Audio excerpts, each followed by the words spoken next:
Go Getters podcast. Super guest, Coach Dame, a neighborhood hero for real.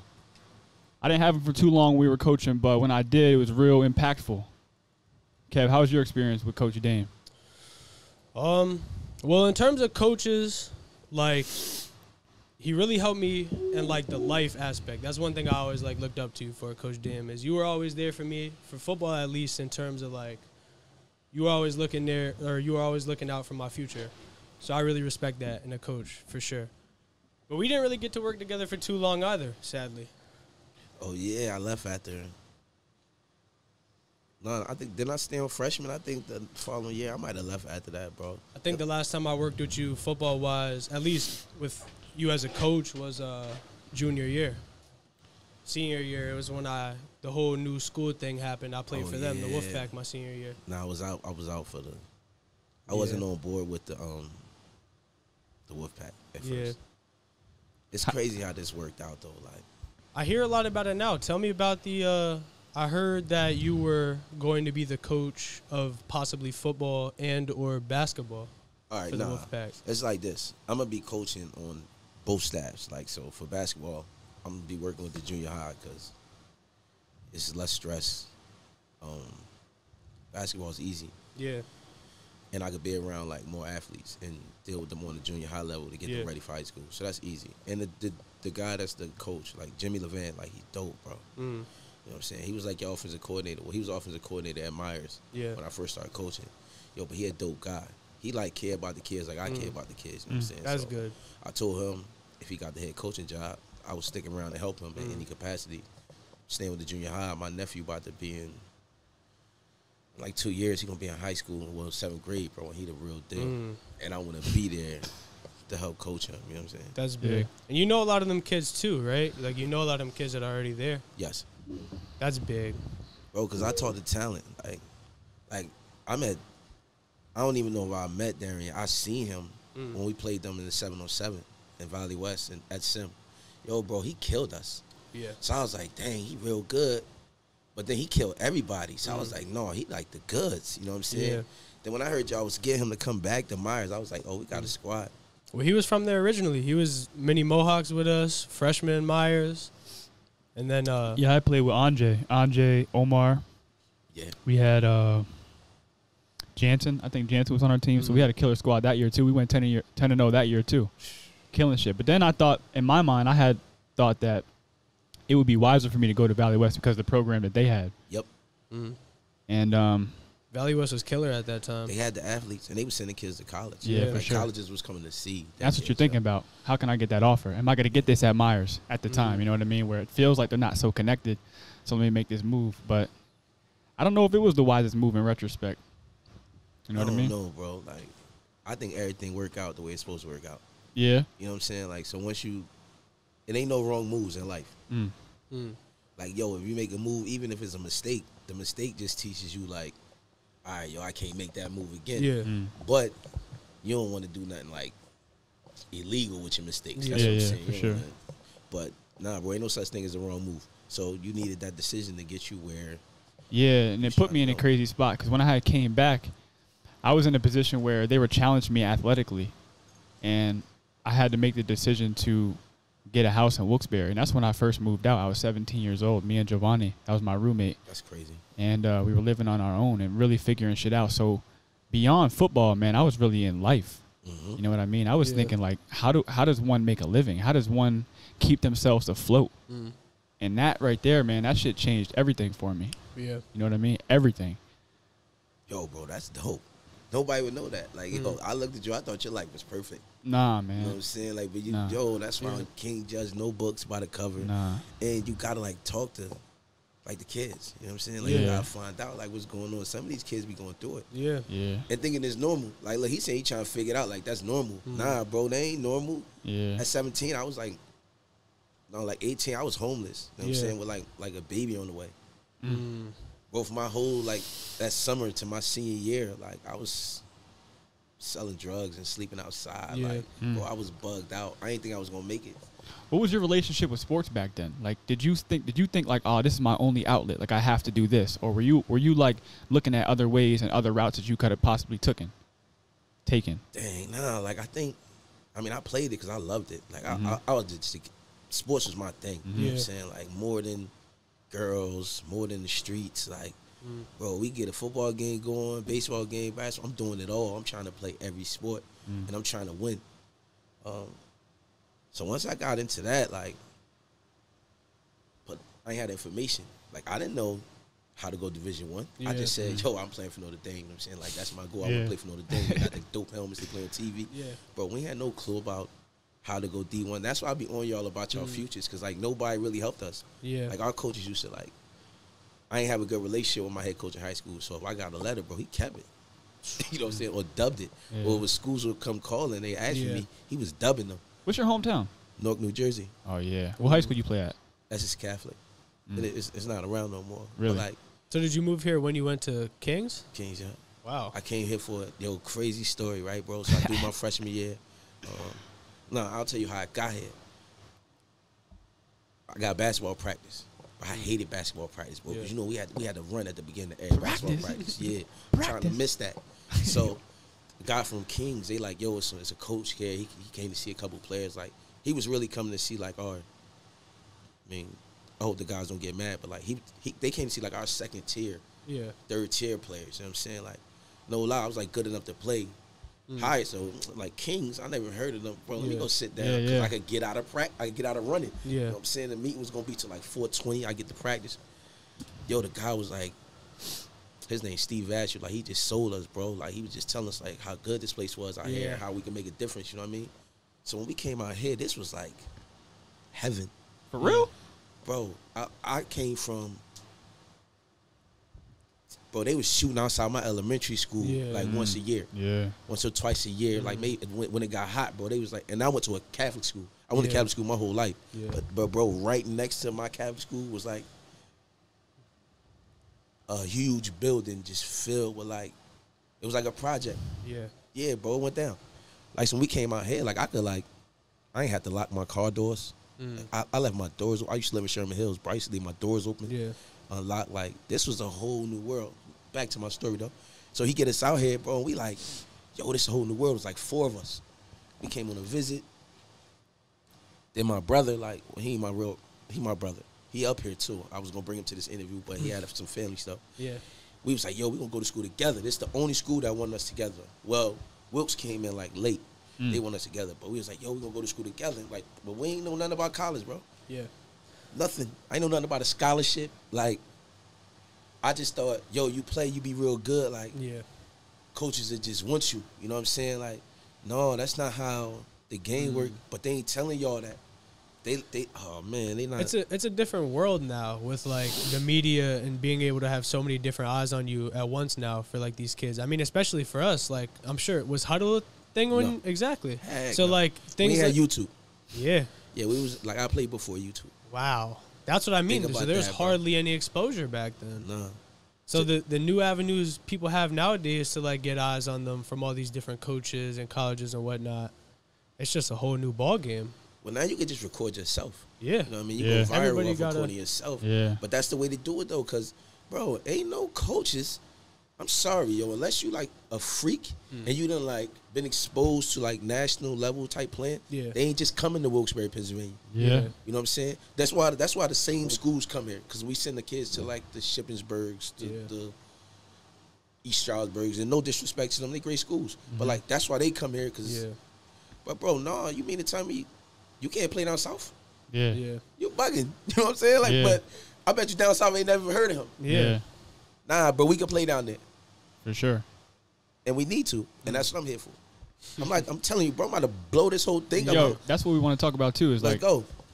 What you think about the potential Wilkes-Barre area athletes? Because I think this is going to be crazy coming up. I think it's like the perfect melting pot.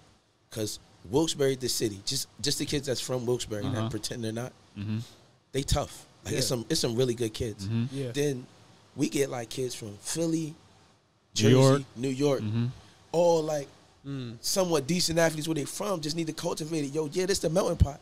But let me tell you what the key is, right? All right, so in the youth football, why I think it's about to get big is because the big kids can play now. Remember before you was a little overweight? Yeah. You're overweight 8 or 9 year old. Yeah. You either got to play with the 12-year-olds and get your friggin' behind kicked. So if you ain't tough, you getting your behind kicked that one time and then you're quitting. Yeah. You know what I'm saying? Or you can't play until high school. Yeah.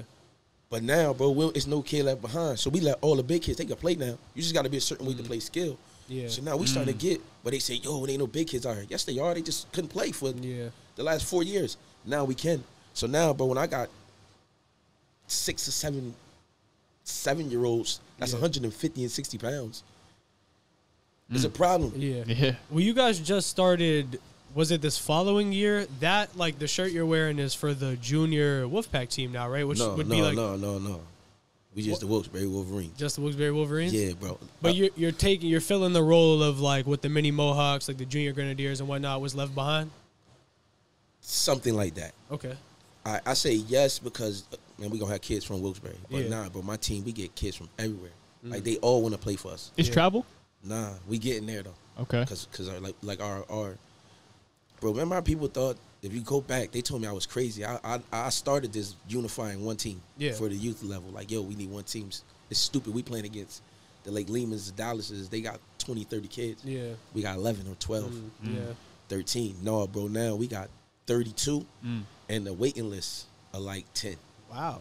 That's what I'm saying. It's crazy. Bro, we used to have signups. Like, this how it used to be signups until like week 2 of the season, into the season. Like, us playing games, we should still be trying to get kids just to feel like, just to have practice. Yo, now we got too many kids. Yeah. We got to get more coaches now. So that's what we in the process of doing. But, yeah, yo, Wilkes-Barre going to be crazy. We about to turn this drink way up. It's going to be, like, now people know how to get the coaches to come down here. That's what they really need. And we know how to promote the kids. They need people to set them straight. People know how to promote the kids. Yeah. So we promote them to the right people, teach the kids about branding, marketing. Yeah, we love that shit, man. We need that. We're big on that. We're going to have, like, classes, bro. Like, this is... Need that. The Academy was just for... It started out as just a flag name. You know what I'm saying? Yeah. Like, we went into this flag league, bro, during COVID. They cut our season. Yeah. So we go into this flag league, and I had 2 teams. And I was like, dang, I don't have a name. They had gave me just like Wilkes-Barre as a name. And I was like, well, they ain't really us, you know what I mean? Like, I got kids from all over. My buddy was like, yo, I was like, well, I want Saxon Sports Academy. That'll be my flag team, bro. It was only supposed to be a flag team. I called my cousin, told him the idea. He called me back in like an hour and was like, yo, bro, I just paid $200 for a logo for you. Tell me if you like it. Boom, he sent that to me. I was like, yo, it was blue. I was like, yo, I love it. And it went from there. Then it just started. But I kept wanting to take it, like, I want to take it, like, higher. So it's not just, like, going to be sports, but we're going to eventually get into, like, everything. Because every kid ain't an athlete. That's safe to say. Like, sports is good for development and socializing, but every kid don't want to be an athlete. Yeah. And we need to do something for the kids that like the game. Yo, bro, they giving scholarships for gamers. So why we can't, like, it ain't a bad thing. If a kid, I'd rather kids sit in his house and win a game than be out here selling drugs or gang banging. For sure. You know what I'm saying? Bro, we make it like, yo, it's so bad. No, it's not bad. Yo, every kid don't want to. I'm sorry, yo, every kid ain't trying to read Shakespeare. Yeah. You might have some that can, some that love it. Nah, bro, your poetry or your Shakespeare might be what you do on the football field. Yeah. Ain't nothing wrong with that, though. You know what I'm saying? But society, society tell y'all to think that that's like, it's bad to be that way. Not a lot of people like to accept these new, like, avenues that are coming up that are, like, actually proving themselves to be very prevalent. A lot of people sleep on the dream of playing professional sports. That was one thing when we were young that was always hated on as well, was the dream of going to the NFL. People just don't like those ideas of you trying to be successful and going the other route besides working or going to college, being a doctor, being a lawyer. Well, look at the people. They don't like to look outside of that. The people that's you're telling these things to never made it. Yeah. Yeah. Or never wanted somebody to make it before. So I want every kid to make it. So what get me over is where I don't speak lack. Like, yo, you keep saying, we was just talking before this joint started, you say, yo, I suck at this. Bro, nah, don't say that no more. Yeah. Like words really do got power. Just say, yo, I'm going to get better. I'm getting better, because that's really what it is. Yeah. Right now, you may not be as good as you want to be, but you know if you keep doing it, you know what I'm saying? Like, words got serious power, and I'm letting my words fly. And I'm not gonna use it to be like tear kids down. That don't mean I can't get on you or discipline you, but nah, bro, my words in power. I don't tell my kids how good they not. You know how they be like, no, you ain't do nothing yet. Yes, we did. Yeah, my kids is good enough. You know what I'm saying? Like, and that's how I win. Yeah. Well, I think the kids really respect your perspective. I mean, at least I know we did when we were younger and we played for you. A lot of people have a way of winning, like, the kids over that way. Like, if you can find that good level of, like, respect, but, like, the hard work and the passion for what you're doing and being able to, like, take that criticism, I think is big for a lot of kids. But to have a coach like you that knew how to handle that power and you were really well respected, I think it just worked out pretty well for you. How do you think people like yourself could do like that? Like, when did you know that that's something you wanted to do in your life? To be like a role model, lead like that? Never. Bro, I was the bad kid. Like, did you have a role model growing up? No. Like, I was the bad kid. I was the bad kid that went to a good school. Yeah. You know what I'm saying? Like, I was in the Catholic school, but, like, I always got in trouble every year, and my mom had to come to school. I spent the majority of my time alone. Like, I got an older sister, but she went to boarding school. Yeah. My mom worked 3 jobs. My step-pop was an alcoholic and a crackhead. My grandma was old. Bro, so, like, imagine, like, you got to do all this for yourself. So, like, checking homework. I ain't never get my homework checked. Yeah. Nobody wasn't doing that. Like, stuff for trips. Like, I don't know. Like, so I had to like teach myself a lot of stuff. But I never wanted to be. I used to tell my sister, God bless her, like, yo, you should be a coach. I used to think my sister was she was so smart in sports. She put me on all the stuff sports. When I got out here, I started like, I went to a practice and I thought it was horrible. No, like, they was playing like a game for practice. And I was like, yo, bro, let me help y'all. Yeah. And then once I started helping them, and I worked at an after school program, and working at the after school program, that's how I met all these kids. I worked at an after school program for 10 years at Heights.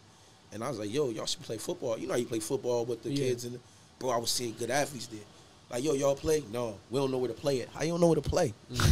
Now, for real, it was like really down the street. Coach, she was right there. Had kids at Kyrie Carson, you know? Yeah, for sure. All right, so Kyrie Carson was the first kid that I went to his mom, and I said, yo, he needs to be playing football, like, for a team. He should be, like, he's good enough to play. She was like, no, you know, she was scared. She let him play. And then she stopped me one day and was like, how you going to have my son play, but you're not going to coach? Yeah. And I was like, oh, word? Like, F it then, I'll coach. I started coaching. I did coach in high school, too, but it was like I was coaching PGs at SEM. So it was like. Really? Heck yeah. It was in 2000. I did that for like 3 years, 4 years maybe. I had like, bro, we had Josh Mason, that was from Ryan's. When he played there, I coached him. For real? I coached this kid named Romano Flowers. He was probably our best running back that ever go to. He ended up going to Central Michigan. We had a safety went to Central Michigan. Defensive end went to Duke. Like, I did that for like 4 years, but bro, I was like fresh out of college, so they really respected me. One, I was still athletic enough to like bust they behind. So I would every day at the end of practice, I would do one-on-ones with them and I would kill them. And these is like kids that's really going D1. Yeah, I was still cool, but I knew how to like get a subtle message. I don't know, when I coach, I ain't as loud. Like, I like to be like a little more indiscreet when I'm telling my kids like certain messages. And then I learned that from then, and I guess I just figured like, yo, I could be good at this. You know what I'm saying? Like, I don't like to lose, so, and I don't like my people feeling like, you know, when you get beat, like every time we lost, I really took it personal because I feel like I let y'all. I don't like that feeling. Like, now my kids shouldn't ever feel like losers. Most people, I think, should feel that way. Not a lot of people when they're younger, though, do. I think it's very easy to get over a loss when you're younger, but especially as I got older and in high school towards like my junior and senior year when it was getting closer to being over, every loss, like even like a loss at practice, like a small subtle loss, like in life, you take a lot of that shit very personally as you get older. But I think when you're young, it's not that important to you. I don't know, bro. It always was to me. Yeah. Like, and it was like winning anything though. Like, bro, all right, we taking the test. I'm trying to finish first, and I'm trying to have the best grade. Always competitive. Like, like I needed something. Like, I'm sitting up playing a video game for hours because I can't let this joint stop me. Like, oh, I can't beat this one. Nah, I'm gonna keep trying and trying. Nah, bro, I always wanted to compete, and now I could like. It's kids out there that want it. Yeah. But nobody willing to push them. Nah, well, I'm here. All right, yo, let's go. Yeah. We can do this all day long. Yeah, I'll pick you up. You know what I'm saying? Like, I notice you do it with the adults too. I mean, I see every day at the gym, taking care of that. How you get into that? All right, yo, true story. Personal training. True story. The Saxon Sports Academy, right? That's the same thing? Under the same umbrella? It's under the same joint. Yeah. We did the flag joint, and I was like, Coach G. Yeah. He had called me. He was like, yo, dang, like, you be working out with ladies? Because I go to the gym, and, like, all my lady friends would be like, yo, dang, can we work out? Like, show me some stuff. Yeah. Wow, like, yo, come on in. I was just doing it for free. Like, I used to have, like, a group for years. We would go to Kirby Park, whatever. So he's like, yo, man, I think you should do, like, a boot camp for women. You know what I mean? It'll be dope. Coincidentally, his wife is getting married. She wanted to do, like, a little boot camp to get herself in a perfect shape. I say to my wife, yo, how you feel about it? She was like, yeah, I'll do it long as I can do it and I don't got to pay. Yeah. I'm like, Pat, you know what I'm saying? Like, bro, I get to see my wife, bro, in, like, yoga pants. I love it, bro. And I get for real, that's what it is. And now I get to, like, work out all these other women. Yeah. So, bro, we just started working out at, like, MVP Sports. Shout out to MVP Sports in Exeter. My man, Mike Tierney. Yo, he's a good dude. Yo, I went to him on the story I could tell you about, like, how I got in that spot, bro. Yeah. So, you know, it's heavy COVID. If y'all ever seen one, y'all ain't seen me during COVID, bro. I was ski masked up every time. I never wore, like, forget the doctor mask. Nah, bro, I had everything. You can only see my eyes. I got them in every color, bro. I was wearing them every day. I call MVP Sports because I'm looking for a space to train my kids, right? And it's like a lady, you could tell she sound kind of young. So I'm like, you know what I mean? Yeah, look, I'm coming. I want to see some space, blah, blah. They like, we close at 9, bro. Me and G pull up. I got a ski mask, a hood on now. My hoodie was, like, bright at least. Yeah. Yo, we walk in, a dude walk out. He just staring at me and G. I scared. Like, all right, whatever. Yo, we walk in. It's a guy sitting at the desk. Like, as soon as you walk in, he's sitting at the desk playing with his phone. I'm like, all right, whatever. I just walk right past him. The girl, like, oh, you know what I mean? She knew I was. We go, she show us around. I'm like, yo, bro, we could do this. You know what I mean? Like, G, we don't need this much space. Yeah. You know what I mean? Like, I can get the kids. I was going to do kids at first. Yeah. Like, yo, we can get the kids here. Boom.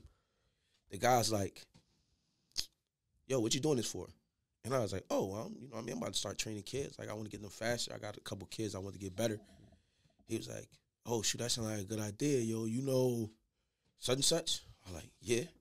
He's like, oh, that's my boy. I was like, oh, all right, then. Yo, we start talking. I start telling him more about what I want to do. And he was like, yo, I own this joint. You know what I'm saying? Like, what you doing is dope. I swear to God, he was like, yo, what you doing is dope. He was like, how about this? I'll give you, if you come in, like, they close at 9. I had to get the 9 o'clock slot, though. You know what I'm saying? So when they close, he would let me be in there from 9 to 10. But he's like, I can give you the cheapest price. And, boy, I ain't had no money. Like, I started this joint with no lie, $800 and I think $40 in my account. I spent it all. Bro, I got 6 kids. So imagine spending your last dime on your like, passion. I can't even call it, because I can't even call it a dream because I never dreamed about this. But, like, so, bro, we go there. He says that, and I'm like, word. And we end up talking for, like, 45 minutes. End up knowing the same people. He ended up plugging me in, like, bro, giving me the sweetest deal ever. But the deal was, he was like, yo, if you could get it for more days, I can give you an even cheaper price. Like, you take it for, like, 5 days a week. So I only want to do it, like, 2 or 3 days. All right, I call a bunch of, like, high school kids. All right, you know, Naki, Makai, Javon. I call them. Boom, they all agree. Their parents agree. I'm like, yo, I'll pick them up if I got to. You know what I'm saying? Like, I'll get them there, and I'll bring them home. So you don't got to worry about them. They'll always be safe. They all agree. I thought they always going to say no. Come on, you asking them kids to come work out at 9 o'clock at night on a Wednesday. I think it was like a Tuesday, Wednesday, and it's like a Friday or Saturday, something like that. They still agreed. So now I was like, yo, all right, I need 2 more days. Like, it's still 2 more days open. Let me call some little kids. I was like, they going to say no, but I don't care. I'm feeling good. Let me ask anyway. Bro, so I call a couple parents. They like, heck yeah. I can't be running around like all crazy, yo. Right? Yeah, you get them, you run them, and then boom. So now I get the little kids. I'm like, yo, I'm straight. Yeah. Then the G called me with the boot camp idea. And then when he gave me the boot camp idea, it was like, yo, the boot camp idea is freaking money. Let's go with that. Yeah. So I had 8 women that started with, like, but it was all like my personal friends, like my wife's friends and my friends too. You know what I mean? Like, it was all them. And then I grew with that too, bro. Like, I ain't no trainer. Like, I'm not a certified personal trainer. Yeah. I just know my stuff. I can read. And it's more than, dang, this is the first time I'm telling people this. Like, it's more than, like, personal training. Like, yeah, you lift weights, yo, but, like, me and my people's, like, we like to talk. Yeah. We connect. Like, so now they're telling me, like, personal issues and serious issues that's going on in their life. And we, like, bouncing ideas off each other and learning new things while I can push their bodies to the limit physically. Yeah. So now, bro, like it ain't just like, yo, walk and you lift. It's like, how your kids doing? Yeah. Oh, all right, yo, your kids did this. All right, you going on vacation here? Like, yeah, it's man, I learn more from my clients. Like, they done taught me more than I friggin' teach them. Like, I just get them to push their bodies farther than they think they could do it. Like, all my women be lifting. Crazy. They put 45s on the plate now. Like, but bro, that wasn't happening when we first started. Swear to God. Like, it started with just, like, body weight stuff.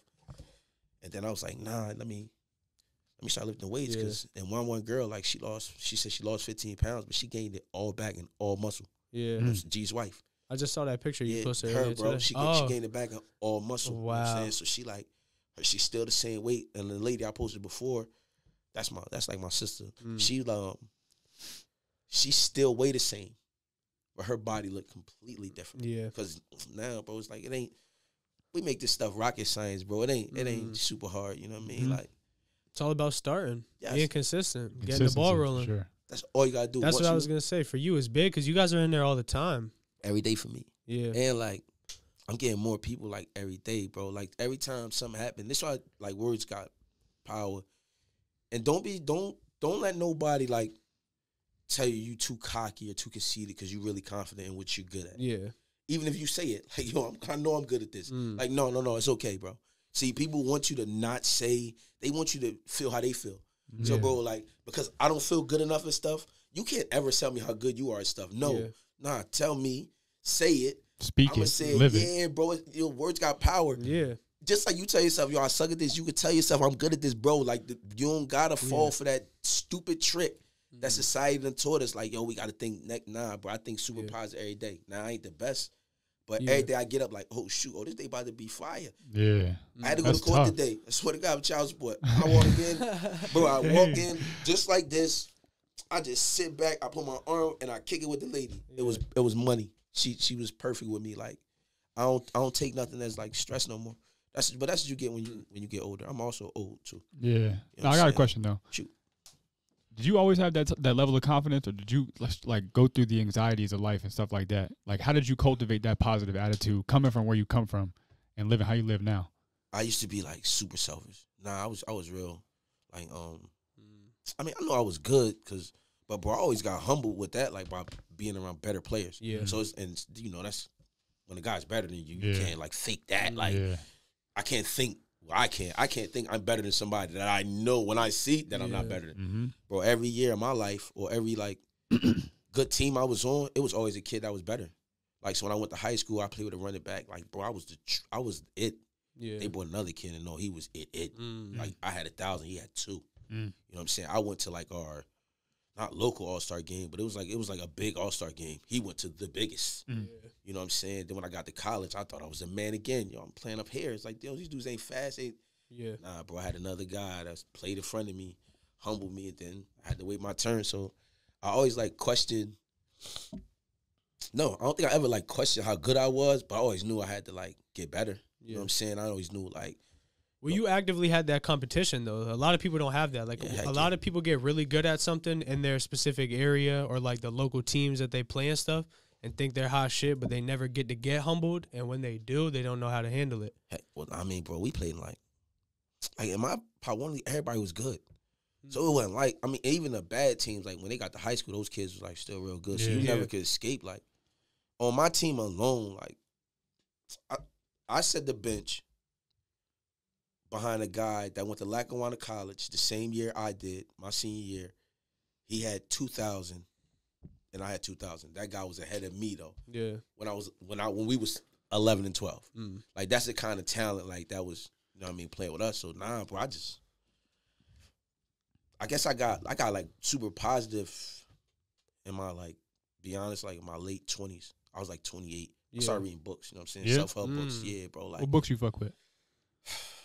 Oh, man, off the top of my head, the Money Makeovers will really, like, set me straight. But I started reading, like, Joel Osteen. He's a weirdo now. But at the time, like, he was saying some good stuff. I read this joint about, like, miracles. Man, I think I might have read, like, 20, 30 books about, like, helping myself get better. Yeah. So I was, like, I was, like, real selfish, bro. My attitude was, like, Oh, it was horrible, bro. I got kicked off of mad teams. Yeah. I was trying to play like flag leagues, bro. I was wilding on them. Like, once I started reading those books, yo, I ain't gonna lie, I came back and I had like the best. My frame of mind was better. Like, so people that I played for, this guy is funny out here, yo.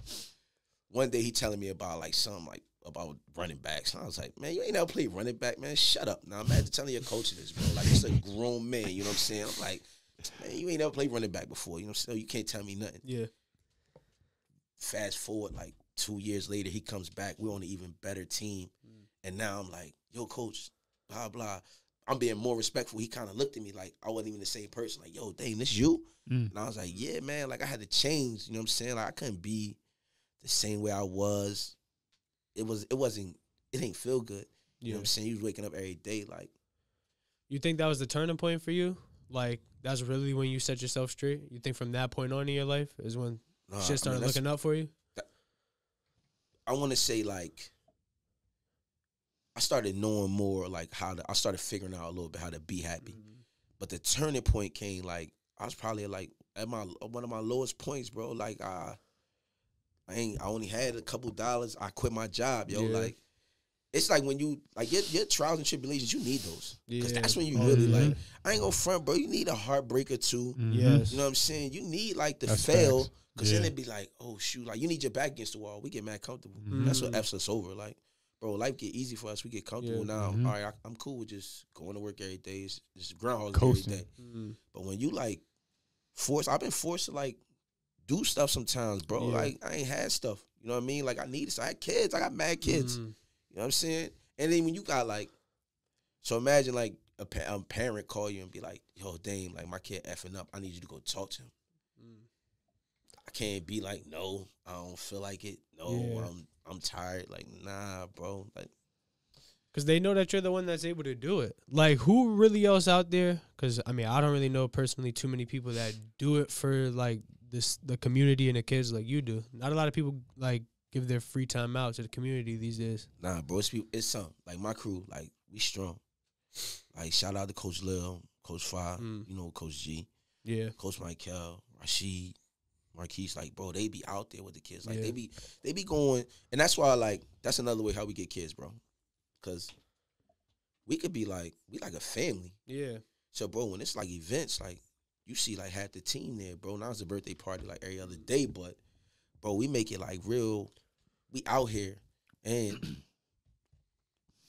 money used to be my motivation. Yeah. All right, that's was the turning point, bro. Money was my motivation, and I used to be like, yo, but I always felt like I ain't have it. I didn't have it, you know what I'm saying? Like, I always felt myself, like, reaching for it. Once I did that and started changing, like, really mentally how I view money and life and all that, bro, that's when things changed. And that was probably, like... That's the younger mentality, too, because I think we're all like that. Well, you need it. Well, we thought you needed it. I thought I needed it. Did that change, like, when you got into, like, becoming more of a family man?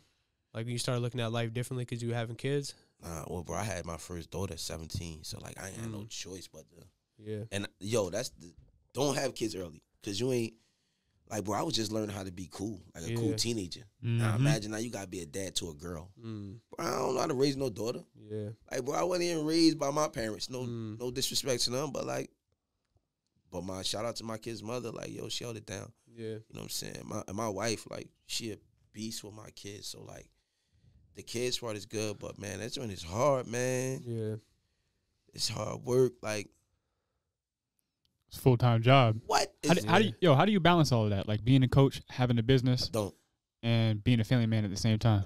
And stay sane and positive and all that through the... I don't. Something lacks. You know what I'm saying? Like, nah, I ain't gonna lie. Like, the people that tell you, like, yo, you can balance. No, you can't. If you're trying to be, like, super successful, you have to put more of your focus into being super successful. You only got 24 hours a day. Trying to be a family man, yeah. Like, so, I mean, I try, but it's tough, like, with my kids. That's why I stopped working. Yeah. I started saying to myself, yo, bro, I'm giving all this time, like, all these other kids and this stupid job that could care less if I was dead or alive. Facts. Nah, bro, I want to be able to pick my kids up from school. I want to be able to take them to school if they want to stay home. Like, so that's why I started that too. Like, I wanted to be on my own time. Yeah. Facts. I've been on my own time, bro, for like, it's going on 3 years now. Yeah.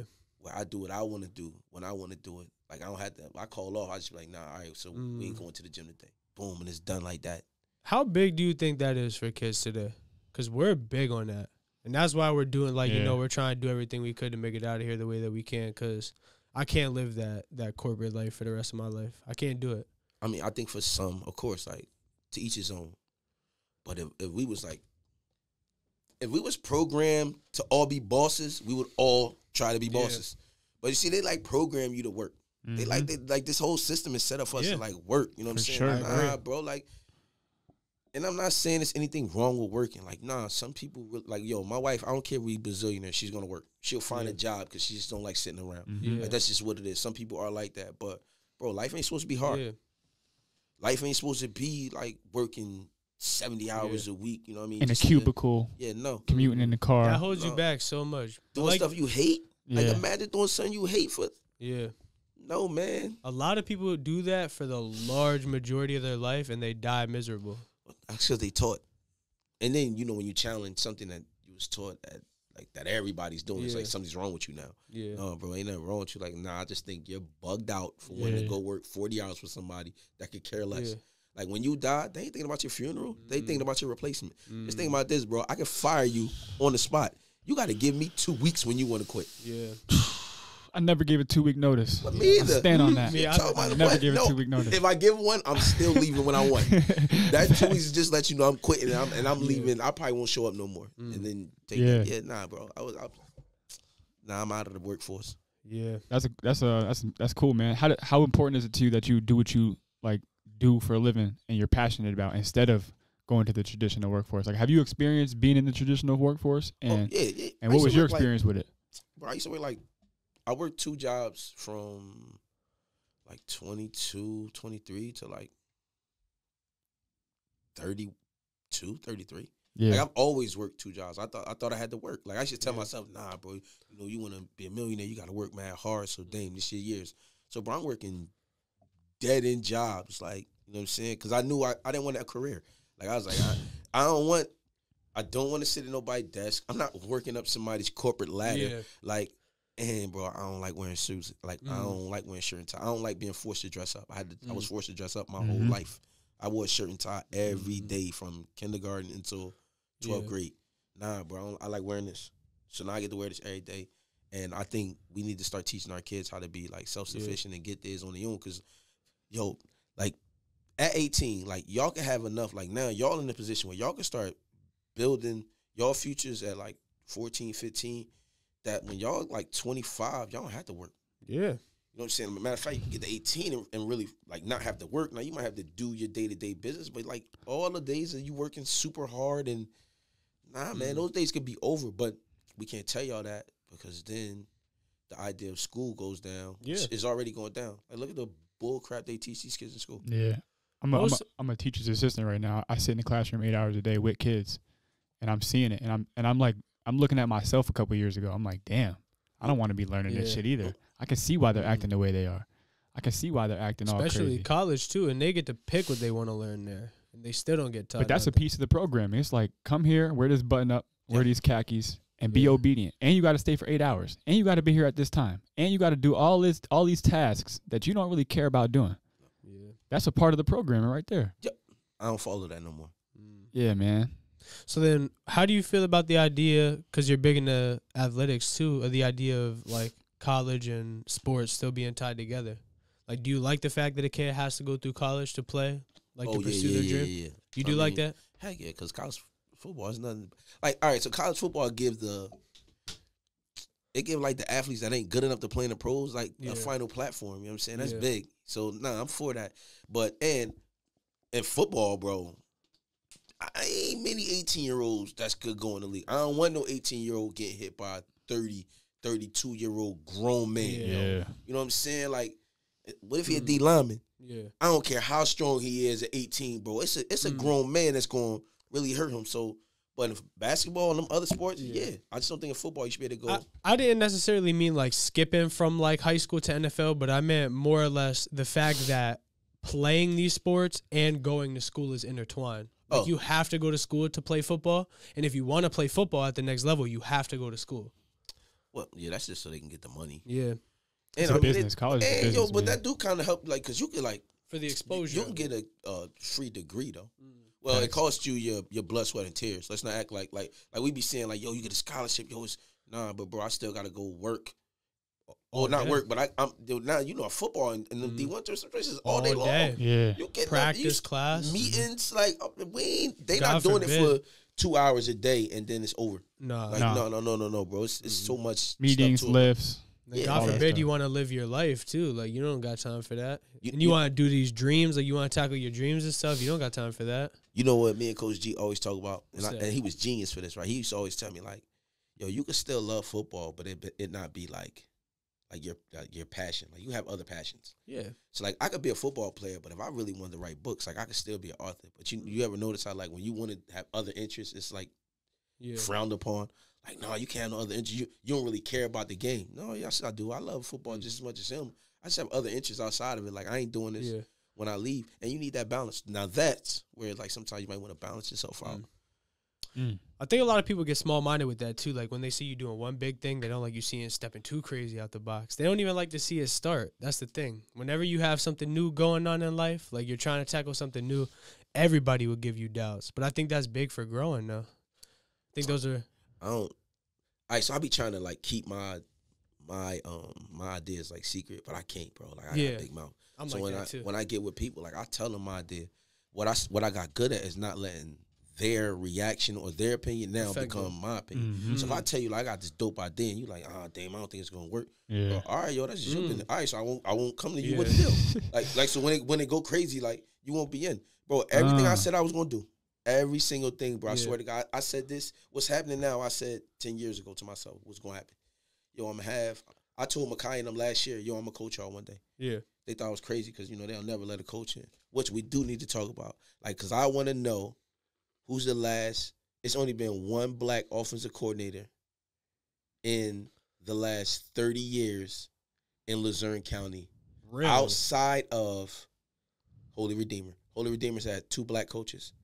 Outside of them, it's only been one black coach. I'm challenging that.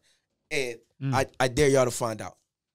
My buddy told me to wait. He said, yo, ask some of the coaches. Nah, I've been dying to ask this question. Like, who's the last black coach, the coach out here? You know all the black athletes I've been through. You mean to tell me none of them good enough to be a coach? What's even worse about it is it seems like a lot of the time they are just coaching, like, freshmen or, like, whatnot. Because I primarily have black coaches for, like, freshmen and minis. But then, like, just like you say, you get to high school. You can't get in. I mean, now some of it is, like, the teachers. So there's not a lot of black teachers. And, they be giving these jobs to sometimes people who work in the school. I noticed that specific because I work at the Wilkes-Barre High School. Yo, bro, that's another reason. I keep saying this. It's so many stuff that went into starting that. Because now you can't use my schedule against me. Yeah. Now I can formulate my schedule to fit anything. So now you can't say, dang, you can't coach a football team because you got this. Nah, bro, I do this when I want. This is mine. Yeah. You know what I'm saying? So now I run it when I want to run it. Now I can always be here. So you can't use that against me because I don't want to teach. Yeah. However, I'm going to open a school where we're going to teach like life skill stuff though. Bro, like I got a lady that worked at the bank. She willing to teach the kids about banking, about like finance and how money work. I got a dude that's willing to teach the kids about like IT stuff. And then I got dudes that's willing to show these kids how to really be better at their craft in sports. Like some kids are really good at sports and that's really what they like. Why they gotta go sit and do science or biology for an hour? That don't attract me. Like that don't do nothing for me. But I'd rather be out here working and when I'm going to play in college. Like, and that's what we're gonna bring. That's what the Academy really gonna bring. So you talking about a school, huh? I'm having school. Yeah. Like one thing I thought about, like the thing that just popped in my head as you were saying all that is, why don't you like get on YouTube, like these platforms? TikTok why don't you? Because because this is like a way to get out there to everybody, and you could like not only reach the kids in Wilkes-Barre, which would obviously all you could touch the whole world, bro. You could touch everybody if you were just dropping this free game for people every day on these platforms that they could listen to it. They could not listen to it. That's completely up to them. But at least it's out there, touching people that may never hear what it is that you have to say. You know what I mean? Bro, I got a YouTube page that I've had for probably like 5 or 6 years. Never figured out how to put stuff on it though. Really? Oh man, you gotta get right with us then. I used to do me and my brother, we used to do like a podcast. Like this is early, like this is like 2016, 17. We used to go on this joint for half an hour. We would sit and talk about like 3 things that's going on in the world. But we would talk about all kinds of stuff. Sports would be like our last topic if we needed a topic, bro. It was all about like wild stuff going on, bro. But like I've been doing this, but I just didn't like not that I didn't like it. I didn't figure out how to like keep doing it consistently. I wasn't consistent. So I started and I stopped and I stopped. Because I want to post, like, I get highlights from my games. Like, I be wanting to throw them on my joint. And this other guy told me, too, like, yo, go on there, get a TikTok. So I started one. But then I was like, man, what do I say? I got mad stories to tell, but I feel comfortable telling this. I don't feel comfortable looking at my phone and then just talking into my phone. You know what I mean? Like, that's best for YouTube anyways, rather than, like, them other platforms like TikTok and Instagram and whatnot. And, like, a lot of this stuff, like, the equipment of it is not cheap, but this is the easiest route to get your voice out there. Like, in terms of, like, editing, you don't want to, like, get too much into the computer. Like, a podcast is the route to go. Basically, this thing handles everything for me, that thing that I have. So. Yeah, you got to put me. I bought all that and then gave it away. Oh, man. Swear to God. Because we used to do a podcast, like, 3 years ago. We did another one, like, me and two friends. Like, we were just getting there kicking. I just told them I wanted to start one back up, like, because I was like, yo, I got mad trash to talk, like. Yeah, and I can't talk. I don't like talking on Facebook. I like sharing stuff, but you know, the minute you say something on Facebook, everybody get all into their feelings. Right. I don't do TikTok, but see on a podcast, I can sit here. We can talk all day. Like, and nobody, no matter what anybody has to say, it doesn't need to reach you. Like, that's what's cool about this is I don't gotta listen to what anybody says when I do this. You know what I mean? We have to, you know what I mean. Until we start making a really good amount of money doing it, you have to play by the rules of the platforms. That's fine. But I don't got to play by the rules of many other people, like, in terms of, like, people being in my ear telling me I can't do this, I can't do that. You could do whatever you want with this shit. See, I like that. So I can have on whoever I want. You could be crazy. You could be psycho. You could be the coolest person in the world. I could talk to whoever I want on here. You know what I mean? So that's one thing that's really cool about it as well. You get to do it your way. It's your platform. It's your route. And nobody gets to tell you what you can and can't do, which is things that we've all had to go through our whole life. And one thing that we collectively despise is people telling us what to do, telling us that route to follow. You know what I mean? This is a big route for us, and I think we could take it pretty far, man. Put me on, teach me. All that stuff it's step by step, very hard. But when you know what you're doing, it's very, very, very simple. And I'm getting a pretty good grasp for it now. We're still learning too, though, for sure. Yeah, every day. Like, literally, me and him come up here about an hour a day every day just to tackle small things that we could. Nah, that's what you got to do. That's how you become successful, bro. Like, I done effed up. I tell people all the time, like, they think I'm a winner. And I laugh at them like, nah, bro. Like, the thing is, I've lost every way possible. Yeah. So I figured out, like, after each loss, it's like, nah, bro, I'm not doing that again. Like, when I first started coaching, I was getting my butt kicked. Like, oh, we need better players. Yeah. We got to make the kids better. All right, yo, I'm about to start training y'all. Yeah. Come on, let's load up in the car. We'll start working on stuff. Like, I'm not going to just, I don't take stuff just sitting down. Like, nah, bro, I got to fight back. After that, and I'm going to fight back with. Now I got a good group of, like, kids. Nah, bro, we coming out swinging. Yeah. Kev, Darian, like, my boys is really good. Like, I ain't even fronting. Like, no, I know. I could tell. We got some, like, dope kids that know how to play, and I don't. But you got that, and they got good coaching, too. When's the last time that happened? Like, when's the last time we had a team that was passionate, consistent, and they wanted to win, and a coaching staff that wanted to win? I mean, you can say you want to win. A lot of these teams and whatnot can say they want to win. But, like, when was the last time you really felt as though that is what was going on? Because I feel like you guys have that kind of. You guys have that swag to it. Whereas, like, they respect you. They respect the coaching staff. But you obviously respect the players a lot, too. And you know they're good. And you talk your shit about them. You know what I mean? Man, I got to. Because they work hard. Like, bro, like, you got to. When kids put the work in, and they got to be, like, this is where, like, I love to use the word balance. So this is where the balance got to come in at. I tell people this too. Yo, you have to love the kids just as much as you discipline them. So, bro, if I discipline you at 1,000, I mean, I'm screaming at you, bro, I have to love you at 1,001. You know what I'm saying? Like, then the kid will know. Like, if my only interaction with you is when I'm yelling at you for doing something wrong, but when you do stuff right, I never say nothing. What's the incentive for you to do something right? You know what I mean? Like, and I'm not saying, like, that's facts. You need positive reinforcement. But, bro, if I'm going to be a coach and I want the best out of my kids, if I'm going to yell at you, see, some of these dudes, bro, they don't got it. Like, I could tell them how to start an organization. I know exactly how to start an organization for real from the ground up. Yeah. Like, kids-wise. I may not know the business-wise, but if you want to have a good, successful program, I could tell you exactly how to do it from the mini youth program all the way up to high school. Through high school. And I only been in, like, I mean, I've been for, like, 2 or 3 high school programs, but, bro, it's just like common sense. Like,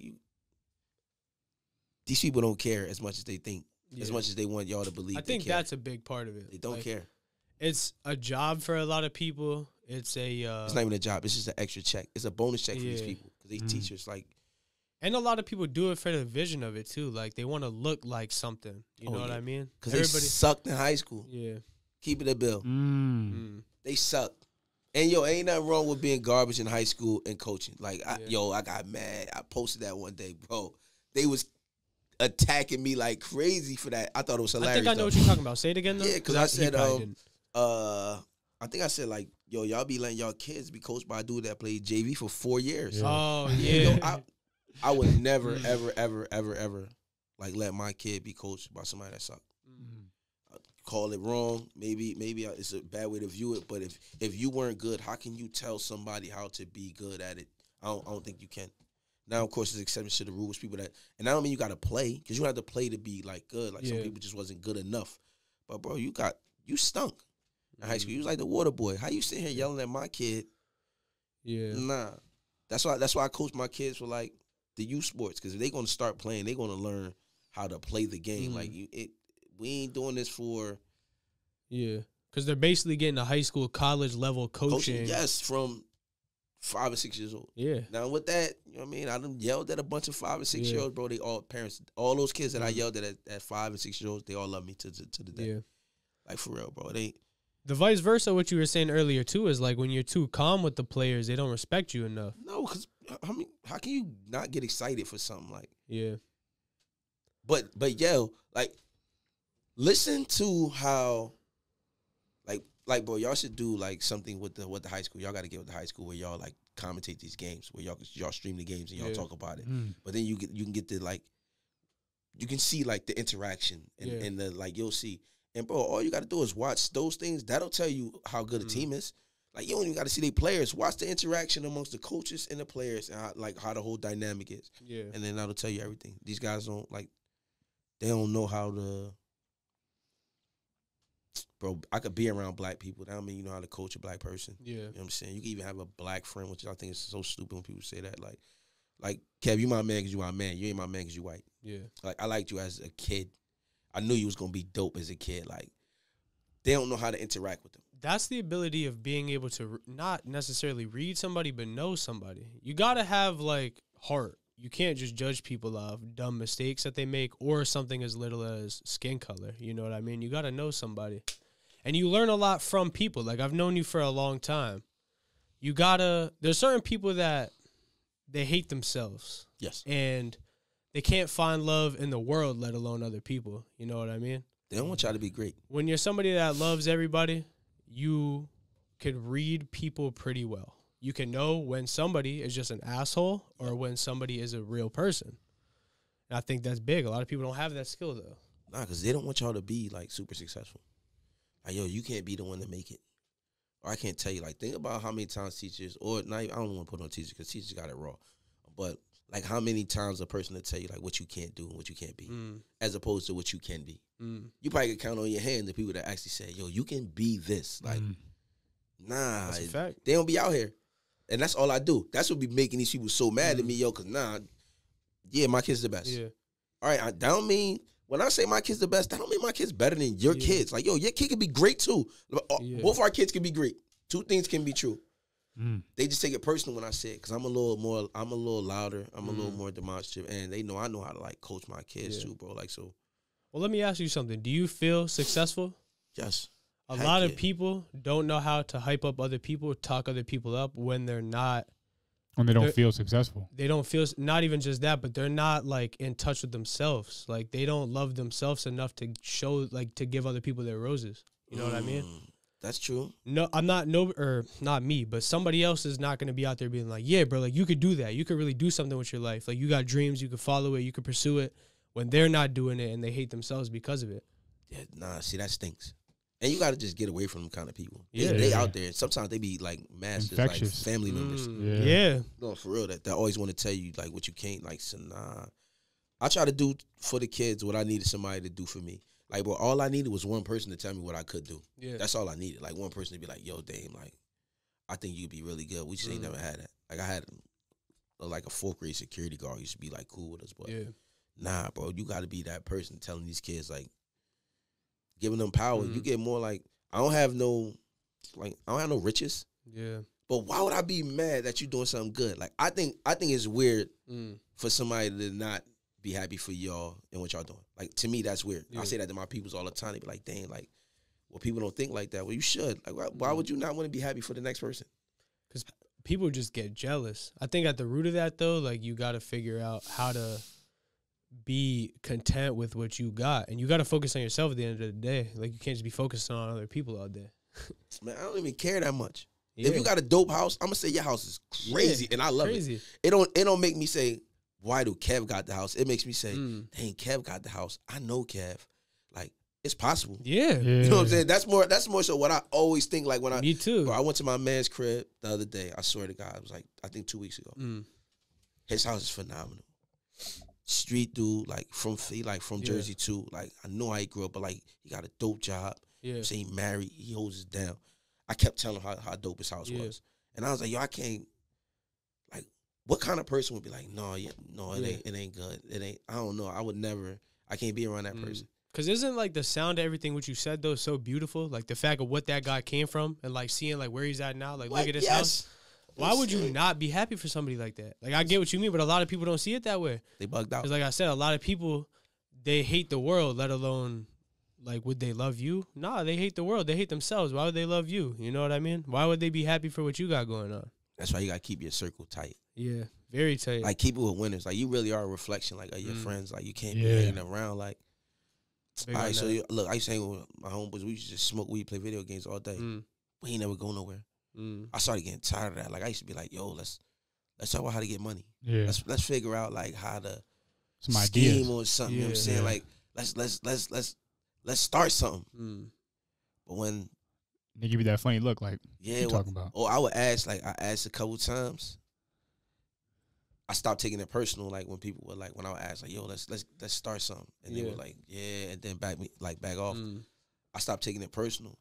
I just kept going forward. Like, I've been, like, having these ideas, but, bro, like, I would so let's say I would get rocking and rolling with something good.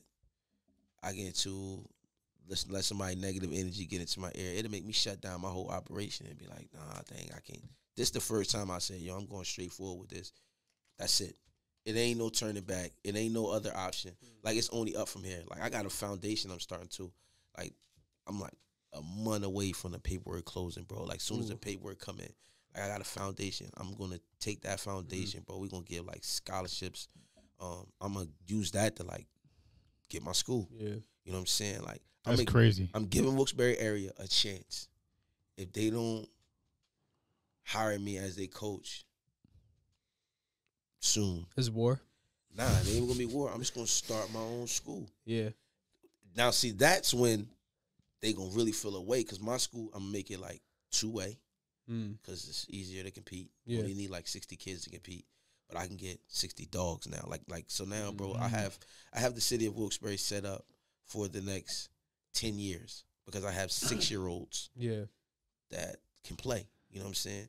So now they'll get them at 16. Yeah. Imagine if I had my own school. Who you think they would get them? So seeds. I have 120 kids in my youth program. Yeah. I'm in our youth program. 120. If I was to start my own high school, where do you think the kids would go? These kids' parents are calling me to be like, yo, Dame, help me with this. So now imagine they got to see me every day. And I'm not teaching a traditional school. I'm doing like, all right, bro, so we're going to meditate. That's how we starting the day. Gotta meditate for like, we're going to start at 5 and then we're going to gradually grow up, because, bro, kids need to calm their minds. If you learn how to, like, control the thoughts and the things that go in your head, yo, that'll make you better too. That'll help with depression and all that, bro, for real. Start with that. Then we do, like, imagine, like, it's supposed to be an after-school program, so imagine, like, coming to do your homework, but it ain't like everybody sit around and you got to be super quiet. You can't talk. Like, imagine being able to do your homework, but then kick it with somebody older than you that's telling you what's going on in the world. Yeah. So I'm like, yo, bro, there's a war going on in Russia. How you feel about it? But, like, your feelings, like, matter. I'm not telling y'all how to feel. Yeah. Like, my people's won't be telling and dictating to the kids. We just letting them know, giving them the information and allowing them to feel and talk about it. Then I train you all day. Damn. We train. So now we stretch. We do speed and agility. We lift. And then you play on my teams. We practice together. we feed you, and then you go home. Yeah. You know what I'm saying? This how it's gonna start. It's gonna start with the after school program. It's gonna eventually turn into a school. That's the after school program. So now I get you at 4. You go home at 8:30. Your parents only have to be parents now because I've already did the homework. I've did the life skills because we're gonna teach the kids a new skill every week. Where like even if it's like how to start your own trucking business. You know what I'm saying? We're gonna do that. Now we feed you something healthy. Yeah. But still good. Man. And now you go home. Your parents only got to be parents now. They don't got to be freaking super cook. They don't got to be, I got to help you with your homework. No, we did all that. Now I get to spend 2 quality hours, 3 quality hours with my parents who worked all day. And I still get to hone my craft. I'm going to parlay that into an entire school for gifted kids. Yo, that sounds crazy. So, listen, in the city of Wilkes-Barre? In the city of Wilkes-Barre. Now, man, I'm telling y'all this now. Like, y'all getting, this is, I ain't tell. My close friends know this. Yeah. But, like, when y'all put this out, like, this is going to be the first time they all hear it. Like, bro, that's the goal, and that's what's going to happen soon in the city of Wilkes-Barre. If the city of Wilkes-Barre will have me, I want it here. And we're going to turn this joint way up. And then I'm going to go super crazy because now PIAA going to hate me because I'm going to do what Southern Columbia did. Yeah. But instead of sending my kids to school, bro, they're going to come to a sports academy where you'll still get your academic requirements. Bro, it ain't hard to teach. You see what if y'all watch the movie King Richard, he taught his girls everything they needed to learn, like, at home.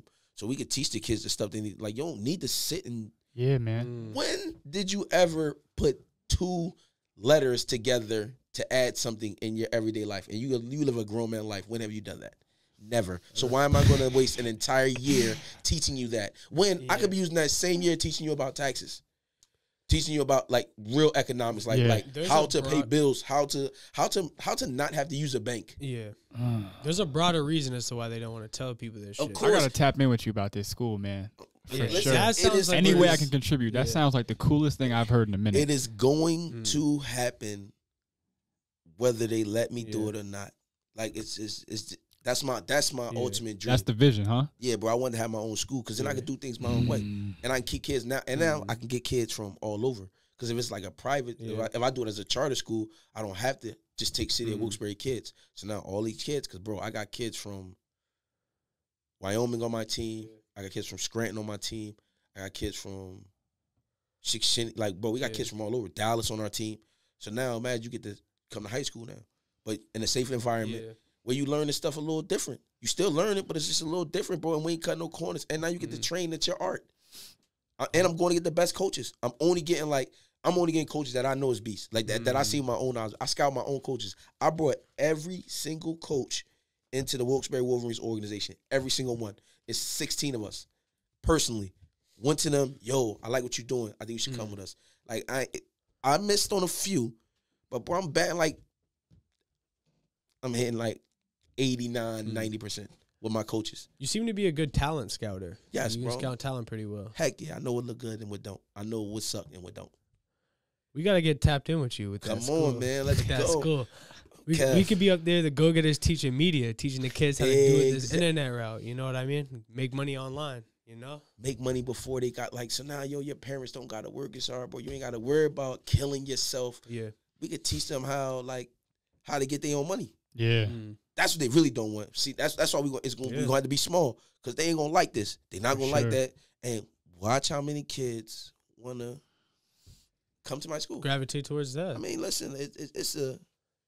Because I think those kids are out there. We were always those kids, like, we had big dreams. Like, there's a lot of those kids. I knew a lot of kids that had big dreams when I was younger as well. They don't have a lot of avenues to take. Nope. Because ain't nobody out here really trying to, like, reach their hand out to y'all and be like, all right, yo, come on, I'll walk with y'all while y'all do this. Yeah. You know what I'm saying? Like, nah, it's too easy to be like, well, I mean, all right, for y'all coaches, right?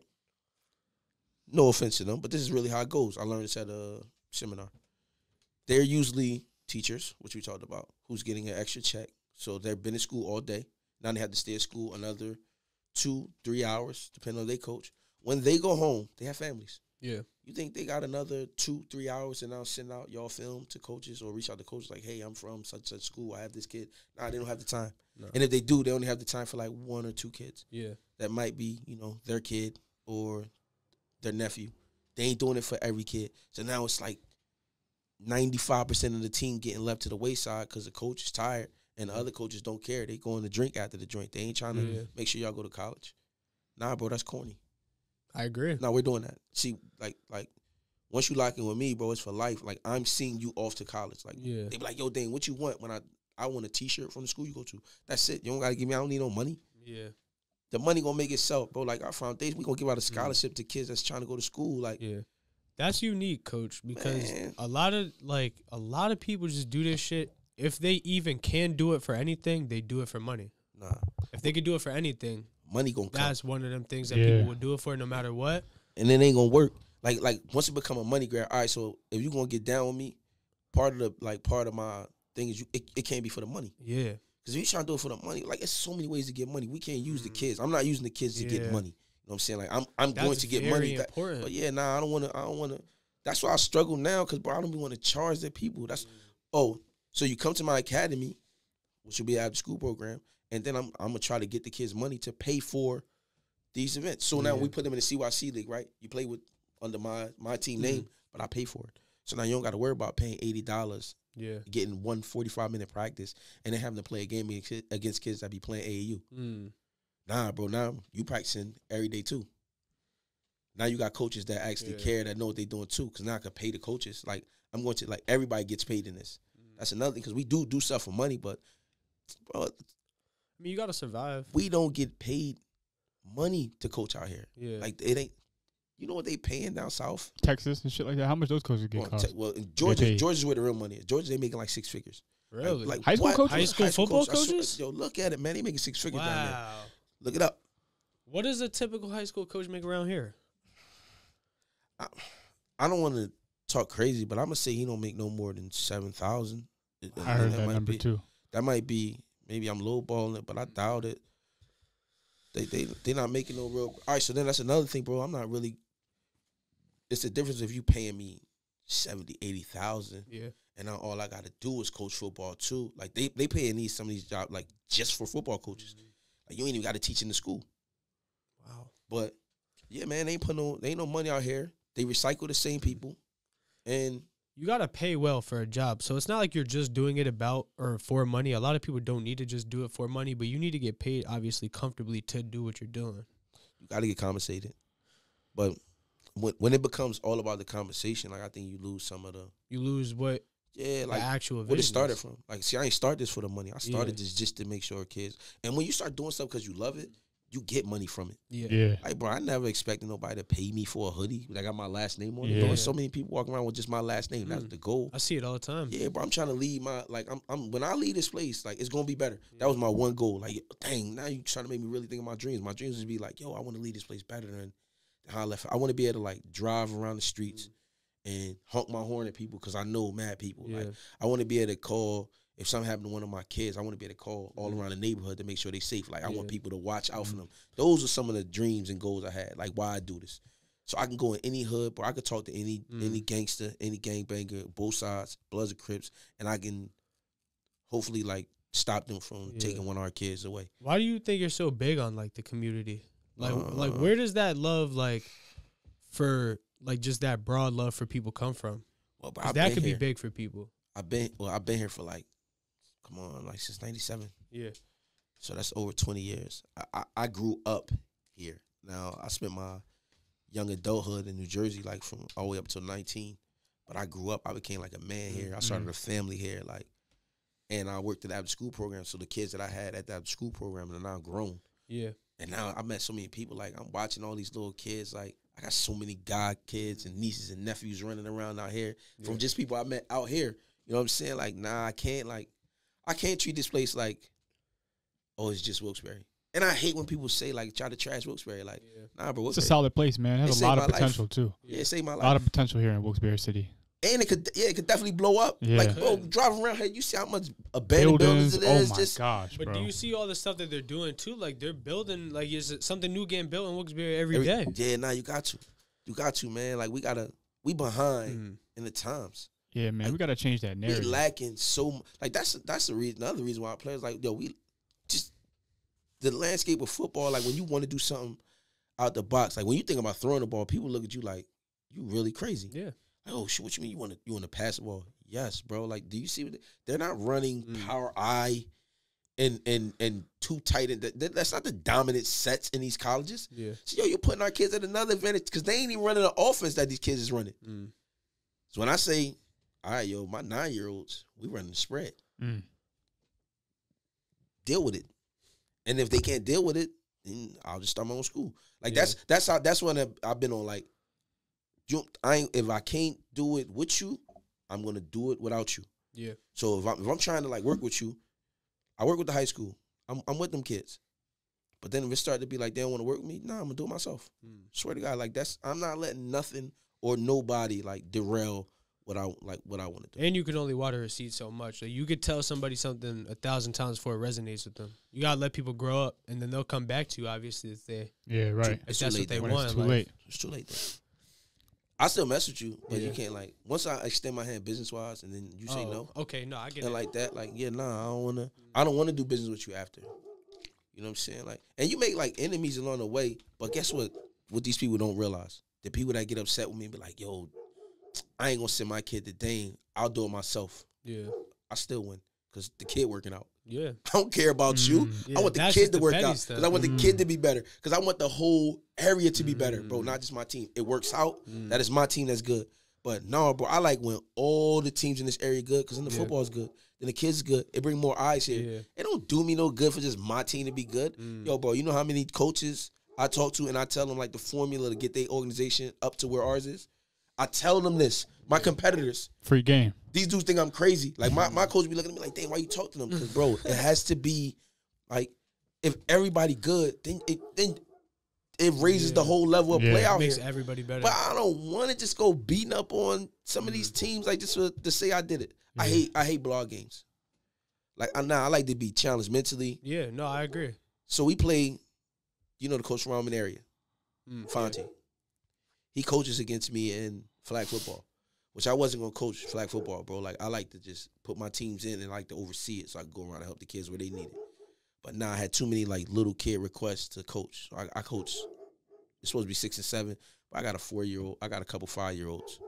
I got some 6 and 7-year-olds. So, look, we get busy out here. I was unsure on my team. My quarterback from Swarsville, he was the backup quarterback on his team and never got a chance to throw the ball. His dad finds out that I'm training kids because I got some other kids. My 11 and 12 flag quarterback is from Swarsville too. He brings his son. He says, yo, dang, you think like my son get a chance to play quarterback for your flag team? I'm like, yeah, of course, yo. Like, I let him spin it. I didn't have a 6-year-old quarterback anyway, or 7-year-old. Like, yeah, I was like, but listen, bro, we gonna really throw it. Like, it ain't no handoff. Nah, bro, we like throwing the ball. We running real routes. I don't care that he's 7. He get talked to like my top quarterback. You know what I mean? Yeah. Bro, we out here going crazy. I got a 7-year-old that's like he close to 5 feet. His dad's 6'7". Crazy. Yeah, he gonna go. Listen, his brother. That's nuts. 9 years old. He 5'4". Yeah. He played with the 11 and 12-year-olds, or the 10 and 11-year-olds. But I'm putting him with the 9-year-olds, his age group for this tournament that we got coming up in June. But bro, like our flag team is so freaking. It's so diverse. I got like new kids. I got kids that never played before. But once you start melding them all together, yeah, you get success, man. You start winning. Oh, I want to tell you about the Coach Fonte. So, yo, we going head to head. He says to me, like, yo, I coached for 20 years. And in that moment, I was like, dang, that's a long time. Then I was like, oh, yeah, well, I've been coaching since, like, 2004. Like, yo, I've been coaching for 20 years, too. Like, hold on, way different. You know what I'm saying? Like, you just had a chance to coach at high school, and they gave you a chance to, like, get the job. Nobody ever tried to give me a head coach job. Bro, nobody wanted me to be a coordinator. That's how crazy it is. That's why I would stop coaching high school. Like, hold on, I can't keep coaching underneath people I think I'm better than. Yeah. Because you got to know somebody out here to get a job. Yeah, like that, I feel like. Anything in that whole school district, you just got to know somebody to get It's so political, man. Well, so see, political. For me, it's because I'm black, I think. It has nothing, like, I know the people. Yeah. I really do. It's just. That's just an extra bro, step. they ain't never had. It's comfortable for them. They ain't never had a black coach out here. So now you don't, not at these major high schools. But you mean to tell me all these black athletes, that's what maybe they need that, bro. Like, they need a kickstart because it's more like black kids starting to come around. It's more black kids. Like, you need you should have a black coach on your staff, but in a prominent role. Like, he can't just be the lowly coach. You know what I mean? It's the coach that's holding somebody's clipboard or something like. Because he could talk to the kids in the way you can't. Yeah. Just even for that. If you don't got them for no other reason, but bro, now I'm about to start a movement with that too, because you tell me, we need more black coaches. That's major. These, like involved in some of these high schools. Like they could play. We good enough to play. You could play that role too. Like you could be a great outlet for people that want to. Bro, I'm doing it. A lot of these coaches, I don't think, could connect with them culturally. You know, I don't think they understand these kids a lot of the time.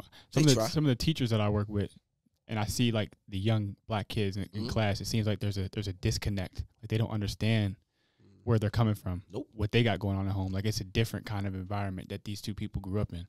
You know what I mean? Like I heard Denzel Washington say something like, "Why do you think Scorsese directs Italian movies? Because he understands the culture. You can't be, Scorsese trying to direct a movie that he doesn't know about. He can't try to display something that he's not fundamentally understanding. You know what I mean? And so a lot of these teams, like a lot of them, majority black kids, majority minority kids, and we got these no coaches. Yeah, and we got coaches that come from different backgrounds. No offense to the coaches, because they actually doing it. They probably, it ain't their fault. Yeah. They doing it because they love it, and I'm sure they want the kids to win. But it's just a lot of people. It's something to. I think it's something to having a coach that look like you. Like, when I jumped on this joint, kids, it's like, finally, like, I'm so happy. Just because they get to see somebody that look like them. Yeah. That's going to talk to them in the way I could talk to them. Like, I don't have to sugarcoat nothing with them. I don't even have to joke like that. Like, they know what time it is. That's what I was telling you. One of the coolest things about this whole podcast thing is like my ability to learn from people in all walks of life. We stress that heavily, like on our intro to this whole thing, about like the people we'd be sitting down with. And like basically just why we do what we do. And I think one of the biggest things for me is that specifically, like just being able to, I think I said, I learn more in life from like other people than I've ever learned from like myself and my thoughts and like shit going on like just in my life. You learn so much from other people. So I think I'm going to continue to talk to people from all walks of life and just learn, taking as much information as you can. It's so important. I just learned today his story. I didn't know that. Yeah. But because we could kick it on any level. And that adds, like, whether it's small or major, it adds to your life in some way. And him learning a lot more about you, that adds a lot to his life in some way. Sure. You know what I now mean? You can connect with somebody you might not have been able to. Yeah. Yes. Or when he having a bad day, I'm like, dang, wow, this dude a jerk. Nah, he got it rough. So he may need a day. Yeah. You know what I'm saying? Like, but that all come with like talking. That's why I'm not going to stop talking to kids, bro. I'll be fine. I'll go to any game, and if the player good, I'm talking to them. Yeah. Well, not even if they good. If it's a player I like, I'm just going to say what's up to them. Like, I ain't too big. And that's one thing I don't ever want to be. Like, I'm going to be accessible. Like, I told myself, like, I'm about to change my number because I don't want people calling me. But nah, bro, call me. Yeah. You know what I'm saying? Like, I'm going to be at the games. I'm going to be at all these local games. Yeah. Like, I'm around because I got kids in all these teams that's going to be playing. You're that voice for a lot of people, though. I think that's one big way we can maybe connect is some of these dope standout kids that like are going to be doing great things with their future to maybe have them on here to give them that extra exposure. Yo, if you want to, I got some kids for you.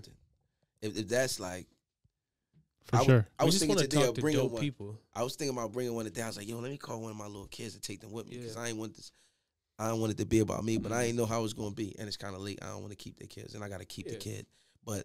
Bro, yeah, man.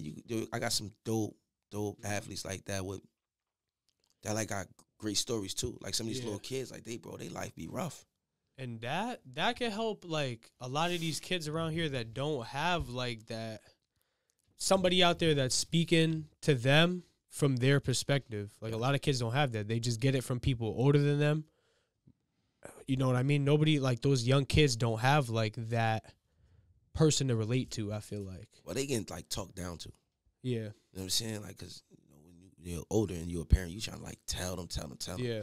Sometimes you just need to be talked to. Yo, let's kick it. Like, yeah, be relatable. Let me explain to you why. Like so when my daughters, bro, like we talk like regular. Like it ain't no like baby talk. It ain't no like sugar coat. Like we get to keep it 100% real with each other. Like when stuff going on, it make our relationship better. Yeah.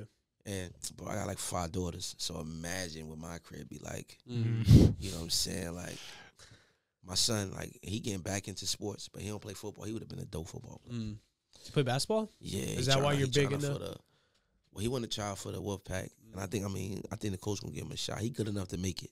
He got to get better, though. like, 'cause he took some time off from playing. But yeah, man, I'm definitely gonna be there. That's cool, because I don't even, maybe I just didn't remember, but I don't think I knew back then that you even did anything with basketball. I thought it was only football. But I started, like, I was doing CYC.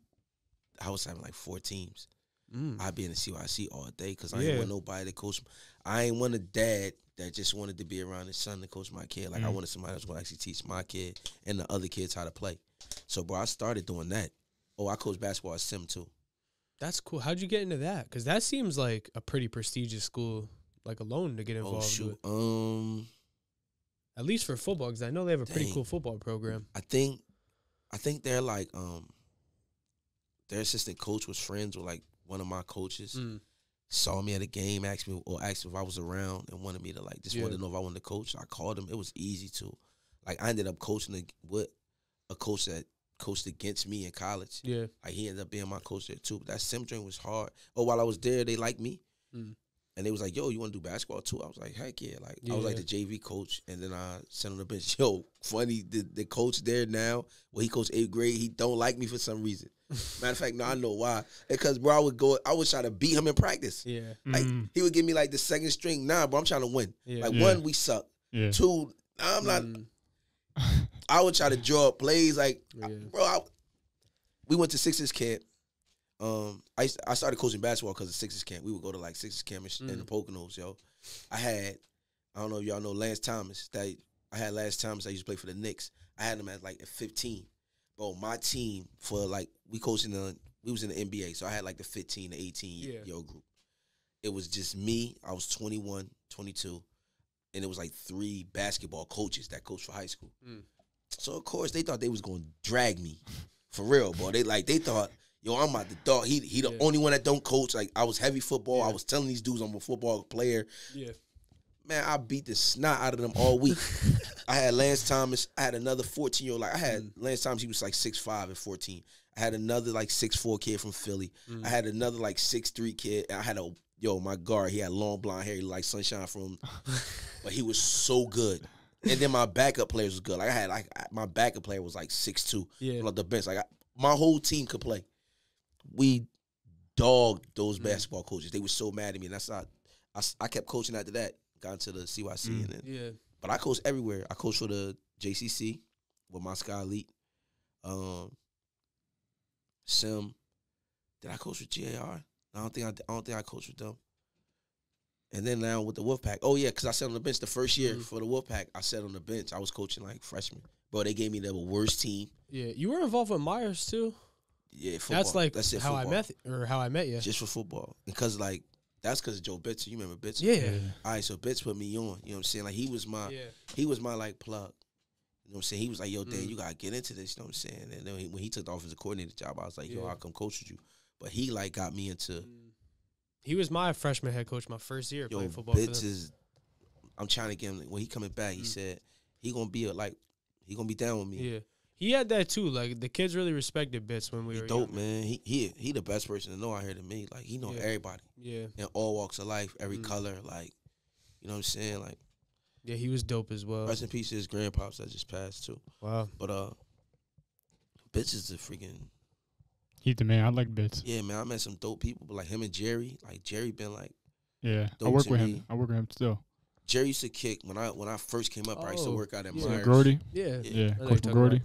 Shout out Coach McGroarty. When Myers had the bleachers on the home side. Yeah. The wooden bleachers. Yeah, bro. I used to work out there then. You know what I'm saying? Jerry used to be out there kicking. Yeah. And I was like, dang, yo, this kid, like, because we ain't had no kickers back at home. He was nuts. I had, like, hold on. But he was only, like, 12 or 13, kicking, like, 40 and 50 yards. Yeah. I was like, yo, this is insane, bro. How is he this good? But now, for us to be friends now, like. He just sent the kid to IMG. Really? Yeah. Yo, Jerry, special teams? He was showing me, kicker.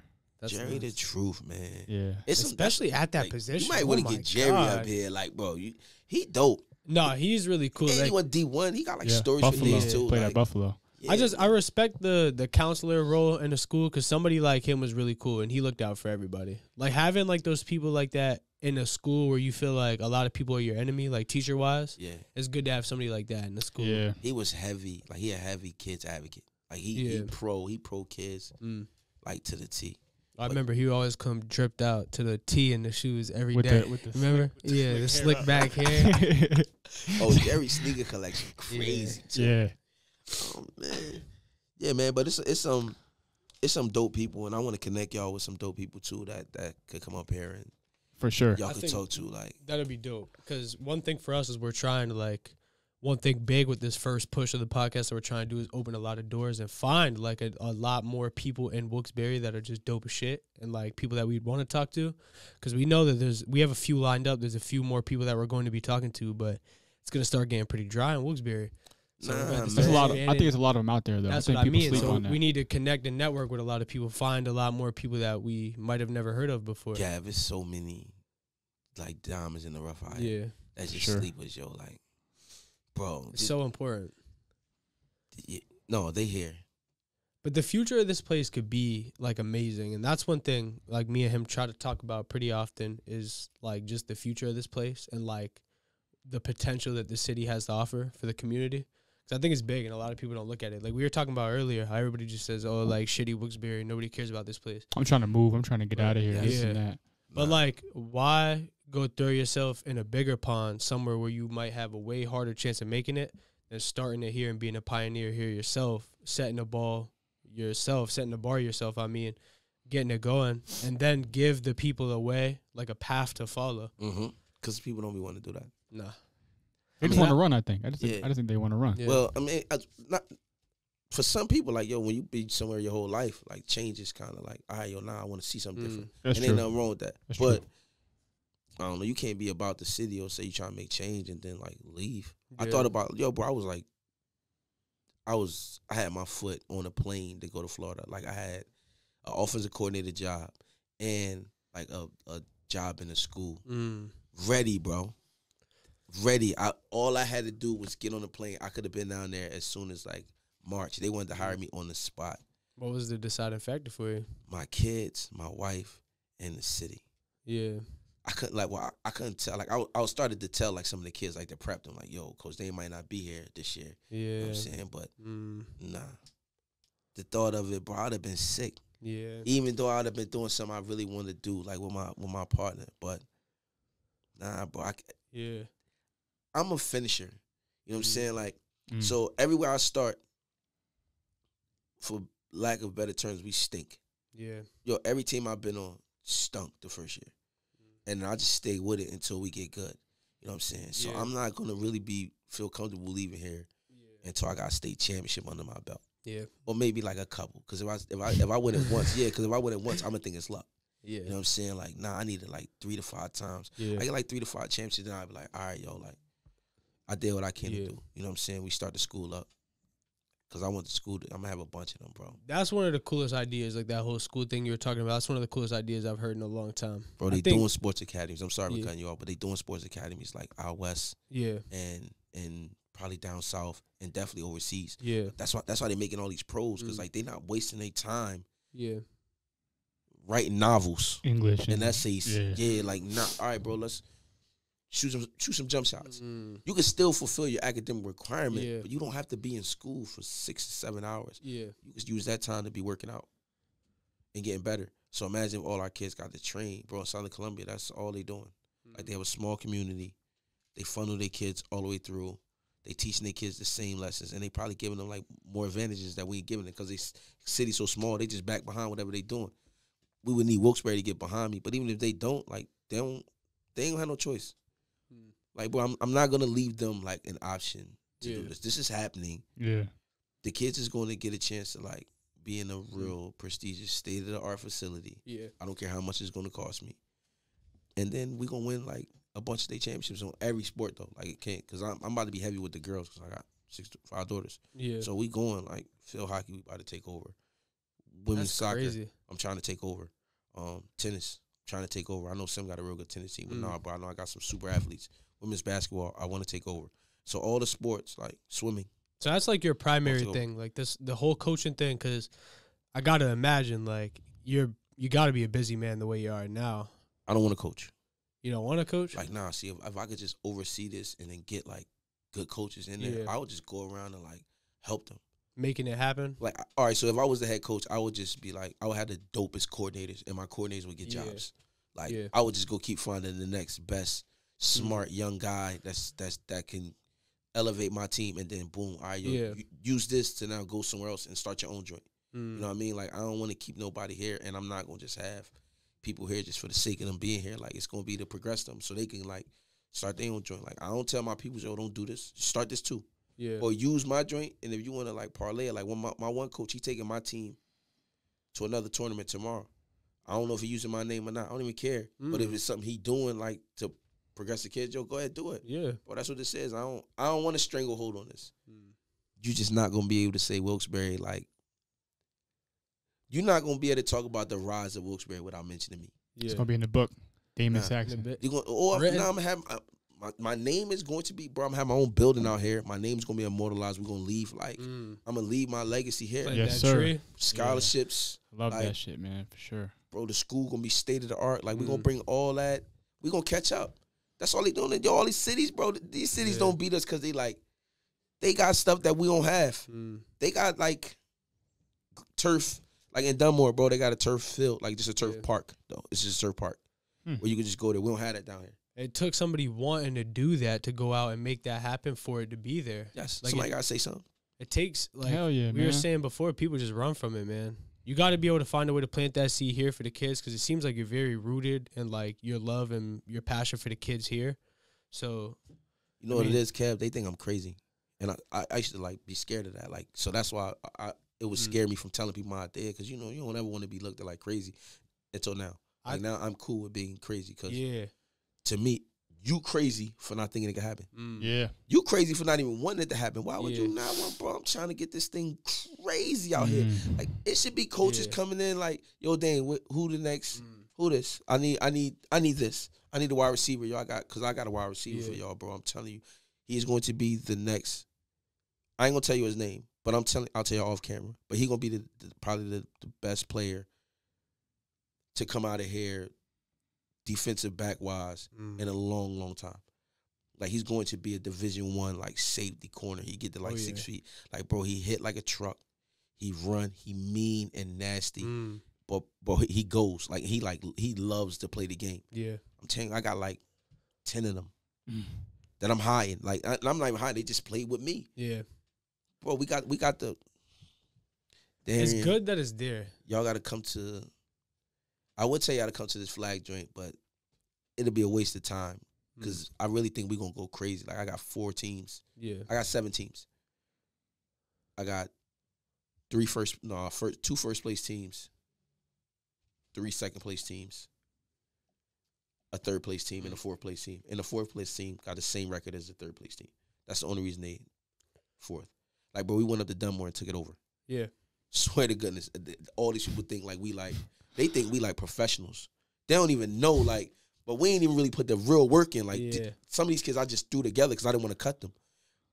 If I put just one team in for each age group, it would have none of these games would be close.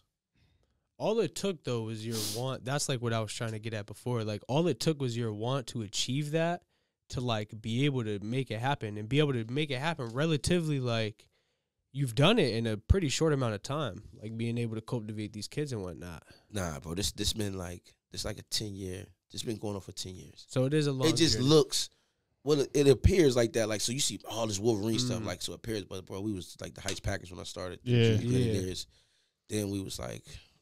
It was all them trials and tribulations that built you up to where you are now. But see, I'm cool with that because like. I like the journey. Yeah. So now when we tell a story, you know what I'm saying? Like now it's people that come in on the back end and they be like, yo, you know, you guys are just great. From like all they know is being good. Yeah. Nah, bro, we just suck. Me and G was here and we was, bro, that Myers team, they beat us like, I think combined, it was like 90-0 that year. Like every kid they had, it was like Ross, Nice, I don't even Corey maybe just every person on that team I think scored a touchdown on my kids. It was awful, bro. We was getting beat. Wait, so when bad. Was this? This was Nice's I think Nice was he was 18, so I want to say like 13, 12 or 13. Oh, Reese so was on that squad. Reese, Okay. that's what I'm talking about. Reese, Yeah, his team. Yeah, I Reese remember Petrangelo, those them boys beat the dog. That's my first year coaching. They wore us out, bro. Everybody beat us though. I was like, yo, I'm not gonna let this happen again. Yeah. And I won't give up. Like, so that era of like us, like the players that we had back then, I think really could have been something special. I just don't think we had like what you're offering to these kids now back then. Well, I did. Intensity. I found a different route in life. no. Like I learned at some point that the football thing, like I think I was doing it not only for me but to please other people as well. So like it was like it was a conflict of interest. Like while I did, like I loved it 80%, I didn't love it 20%. You know what I mean? And it ran into a point for me where I knew like I always wanted to like do something outside the box with my future. Like obviously, like from being a kid and having a dream of like playing football, like that's just different to begin with. You know what I mean? So I always had that like that want to do it outside the box. I just learned that wasn't for me. When was that? Like when was that for you? Do you think? Like when did you learn? The last game of Yeah. football. Yeah, bro. I don't like practice, man. Yeah, I know I was say the that, same but way. I I was the same way. hate practice. Like, you know how people was like, they was so sad that it was ending. Yeah. Like, yo, I was so happy that I never had to go to another practice again, that I never had to run another gasser, like that I ain't have to block again. Yeah. Like, nah, bro, I had did everything I wanted to do. I mean, I played semi-pro because that was like fun. I needed the camaraderie more than I needed the game. Yeah. Like, I just like being around my homeboys. Like, bro, we put together a bomb squad of people from all over. That's what got me on the, yo, we could bring kids from like everywhere to make one really good team because they out here. We just too scattered. You know what I'm saying? The Bears, we should have took the Bears out. We didn't know. The Bears. Oh, Bears. yeah, I remember. I almost had a partnership deal with them. Really? Like where they peoples was like, Sherry, you know this is true, so if you want to refute it, you can, but this is dead true. I called her and I was like, yo, you know what I mean? We should all merge. And she was like, well, look, I just bought 100 new helmets, 100 new shoulder pads. Like, what's up? Just bring your people over. My people didn't want to use the Bears name. That was the problem. Yeah. We wanted our own name, so it didn't work out. And then she kept the team, you know what I'm saying? But once South Wilkes-Barre folded, heck yeah, bro, it ended up working out like better than I could ever expect. Now, well, we got the city. Y'all got to come to a game. For sure. For sure. Y'all got to come to a game and watch us, like, really spin. They changed the age groups, though. What you mean? So now, bro, like, all right, this is why, like, success rocks you. So because we won a D-team championship. Yeah. Which I take pride in because, like, if you got good little kids, they end up being good big kids. Like, let's be real. So we got to make sure our 5 and 6 year olds is legit. We won that joint. We went to the Super Bowl 4 years in a row. 1, 2, 3. Yeah, 4 years in a row. And we won it 3 years in a row. So because of that, they changed the rule. Now 5 and 6 year olds no longer play competitive. It's just a running clock. The kids just no score, right? No score. Yeah. That's really how it is now. They moved those other kids that. up to 7 and 8. God. 7 and 8 is now C. 9 and 10 is now B. And 11 and 12. So now you stop at like 6th grade. Which is cool because then we can get the kids to the high school if they want to play for the high school. Yeah.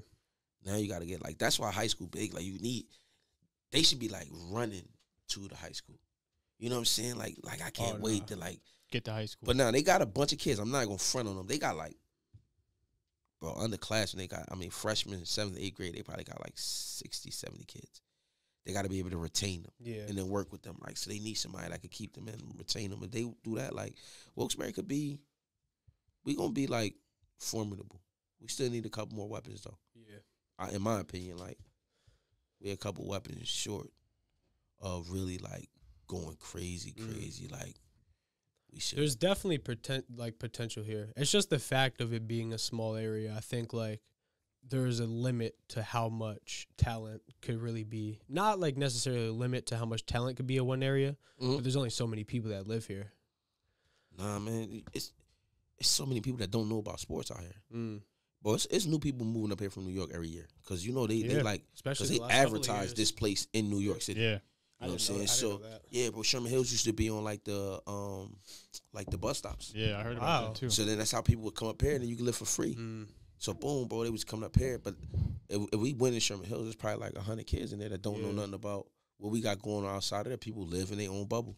So it's still some untapped sources, you know what I mean, that we could get to. Like, it ain't really no cap yet, because we only getting bigger. You know what I'm saying? Like, and we could get kids from everywhere. Yeah. I think that's where you could really utilize this whole social, not like social media, but the whole online thing. For sure. Anything you want to know about this? Because I think, like, what, like, your message that you're trying to get out there to people, like, I think that needs to be online. I think, like, some of the shit you're saying here, like, kids around the world need to hear that. And that's one big thing I think can come from this. Like, they'll hear from this podcast. But I don't think that'll be enough. I think you got to get out there. I'm going to try, bro.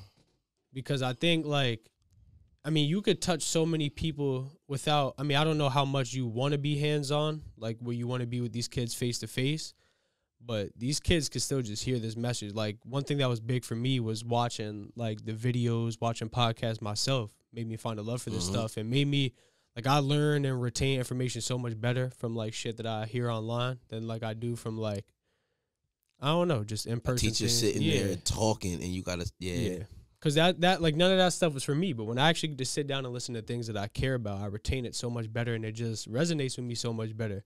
And there's, I know, like, football, athletics, that whole space, like life coaching, being a role model, like, that has a big market on, like, the media side of things. People want to see that. I'm not a role model, though. You don't need to be. Like I know people say that. It's because, like, I really live a regular life, bro. Yeah. Like, I ain't no.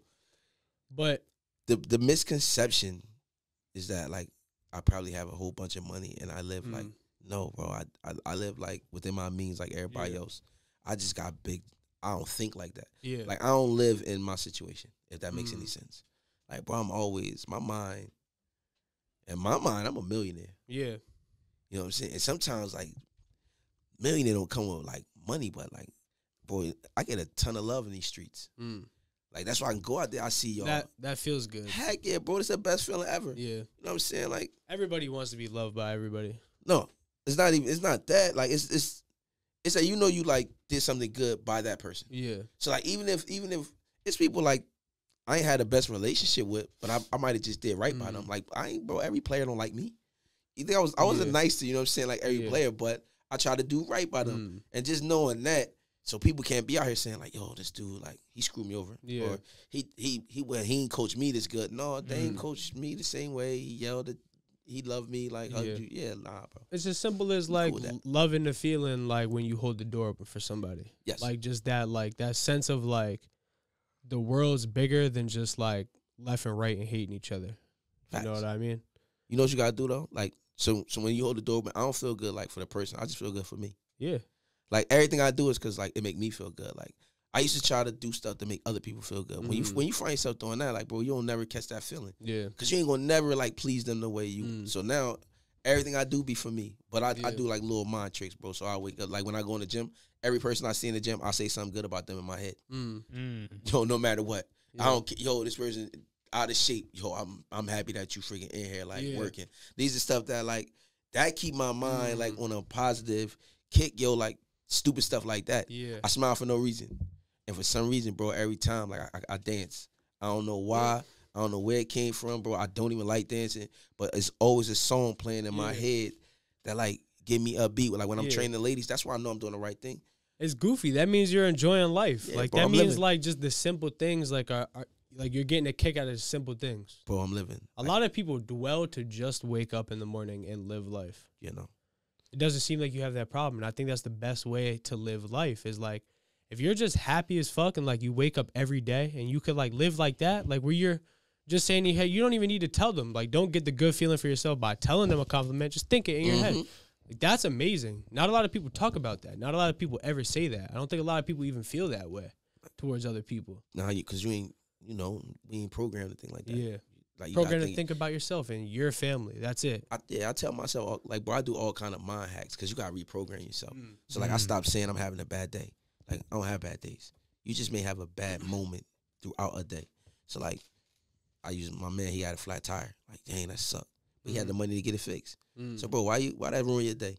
You just caught the flat. It might have inconvenienced you, but that's no reason to say you had a bad day, for real. So I won't say it. I'll be like, yo, I had a bad moment. I used to get real upset, like, over stupid stuff, bro, and it would carry me, like, through a whole day. I would lose in the video game, bro, and nah, bro, I'm mad all day. Yeah. Over a video game with my homeboy that I freaking love. Nah, I'm pissed off. Nah, we ain't even cool today. I was like, I ain't doing that no more, bro. Like, I don't even want that feeling. So I don't do stuff that, like, because it's not good for you. It becomes addicting to feel that way. Like, it becomes addicting to play the victim, like, to feel like, why me?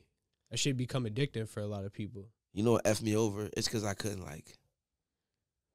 enjoy a win. Yeah.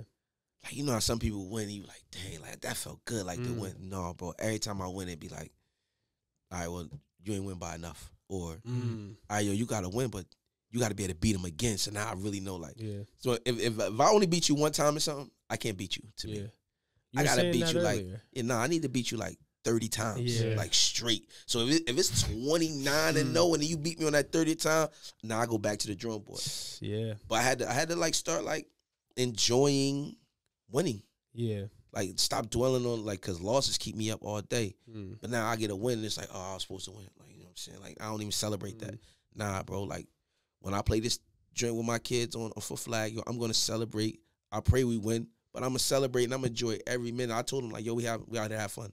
Yeah. That's what we going to do. And that's how I kind of, like, live. That's kind of, like, now my wife probably tell you something different, because, like, she probably, I could argue with her, you know what I'm saying? Like, but, nah, bro, I'm walking out the house thinking about the best that could happen that day. Yeah.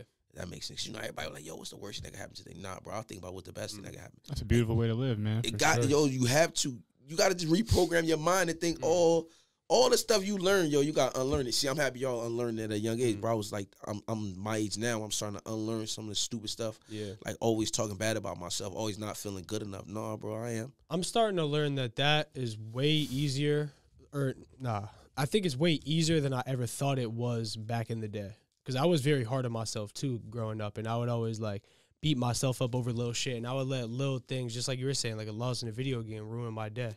But it's been, like, actively fighting that and getting so much better at it so quickly that, like, led me to believe I probably could have just did that all along. I was just stuck in my ways. You know what I mean? I think a lot of people are like that. There's this book. You ever heard of the book called Think and Grow Rich? Yep, I read Napoleon Hill. Yeah, I read it. There's this one chapter in that book called Auto-Suggestion. And he claims that all of the most successful people in the world have this way of talking themselves into positivity. And I've been trying to do that ever since I read that book. And, like, on my way to school, on my way to work every morning, I'll sit there and I'll talk to myself. Like, I am confident. This will be a great day. I will accomplish my dreams. Like, and that shit put me in such a different mind state. Yes. You know, because when you're, like, I feel like you have to consciously live. If you're living unconsciously and things are just happening and thoughts are just coming in, then life will decide who you're gonna be. You know what I mean? Okay. But if you decide, like, nah, this is who I am. This is what I want to be. This is how I'm gonna feel. You could change the whole direction of your life. Completely. My own way of that too, and I was talking about it yesterday. Is I've, like, been learning that you could, like, harness the ability of, like, you know, the placebo effect, like thinking or feeling something that, like, for example, like, you could take a pill that you think is going to cure cancer. The mind is powerful, man. The mind is so powerful. And it won't do anything to you, but just because you think it's going to, like, it can cure your cancer. Well, anyway, I've been trying to apply that same theory to my life, and I think, like, at least for me, it's really worked in the terms of, like, you ever have, like, a little backache, like, in your back, you're like, damn, all day your shit's hurting, but it's because you're actively thinking about it. And if you try to say, like, no, like, I feel good, I could do this, like, my body's good, I'm all right, like, just try to, like, placebo effect that shit into existence, I think it really works. And vice versa, too. Like, for me, if I'm like, ooh, like, my knee kind of hurts today, and I'm thinking about it, I will actively conjure my knee to start hurting. And, like, an hour, my knee will start aching. You know what I mean? When you're thinking about it and, like, giving your mind, like, that food, like, that shit, I don't know. For me, I've been realizing that a lot lately. Like, that applies to my life so much. Whenever I'm actively thinking about something good or bad, it will just happen in my life. Nah, well, that's like your self-fulfilling prophecy. Yeah. Like, y'all know about The Secret, right? Rhonda Bryan? Yeah. Well, The Secret is basically, like, it's just like the law of attraction. You know what I'm saying? You think, thinking about, like, what you really want. So that's all life really is, bro. But we've been taught to think the worst. Yeah. Like, so we've been taught to think, like, yo, oh, shoot, something good happened, something bad about to happen. Like, no, bro, I don't never, no, I stopped doing that. I'll always be like, something good gonna happen. Like you said, I talk to myself every night. I wake up before I go to bed, I'm like, yo, you're a millionaire. Yeah. I've been telling myself that for forever. Bro, like, for real, like, my bank account crazy. I got the state of the art. I write it like 55 times. Yeah. I write that joint so to the point where it's stuck in my phone. Like, my screensaver used to be, it was like Saxon Sports Academy for the longest. Like, I just had that. I had Before to constantly remind myself, bro, like, we don't tap into, like, all right, so, like, now we going to get a little crazy into, like, you need stuff to open up things in your mind. That's why a lot of people smoke weed, because it opens up parts of our brain that we can't get into on a normal. Yeah. Some people can. Those people, like, it's some people that could tap into all parts of their brain. Like, bro, we don't. And we when we talk to ourselves in negative. Like, we use negative terms all the time. Yeah. Bro, eliminate that.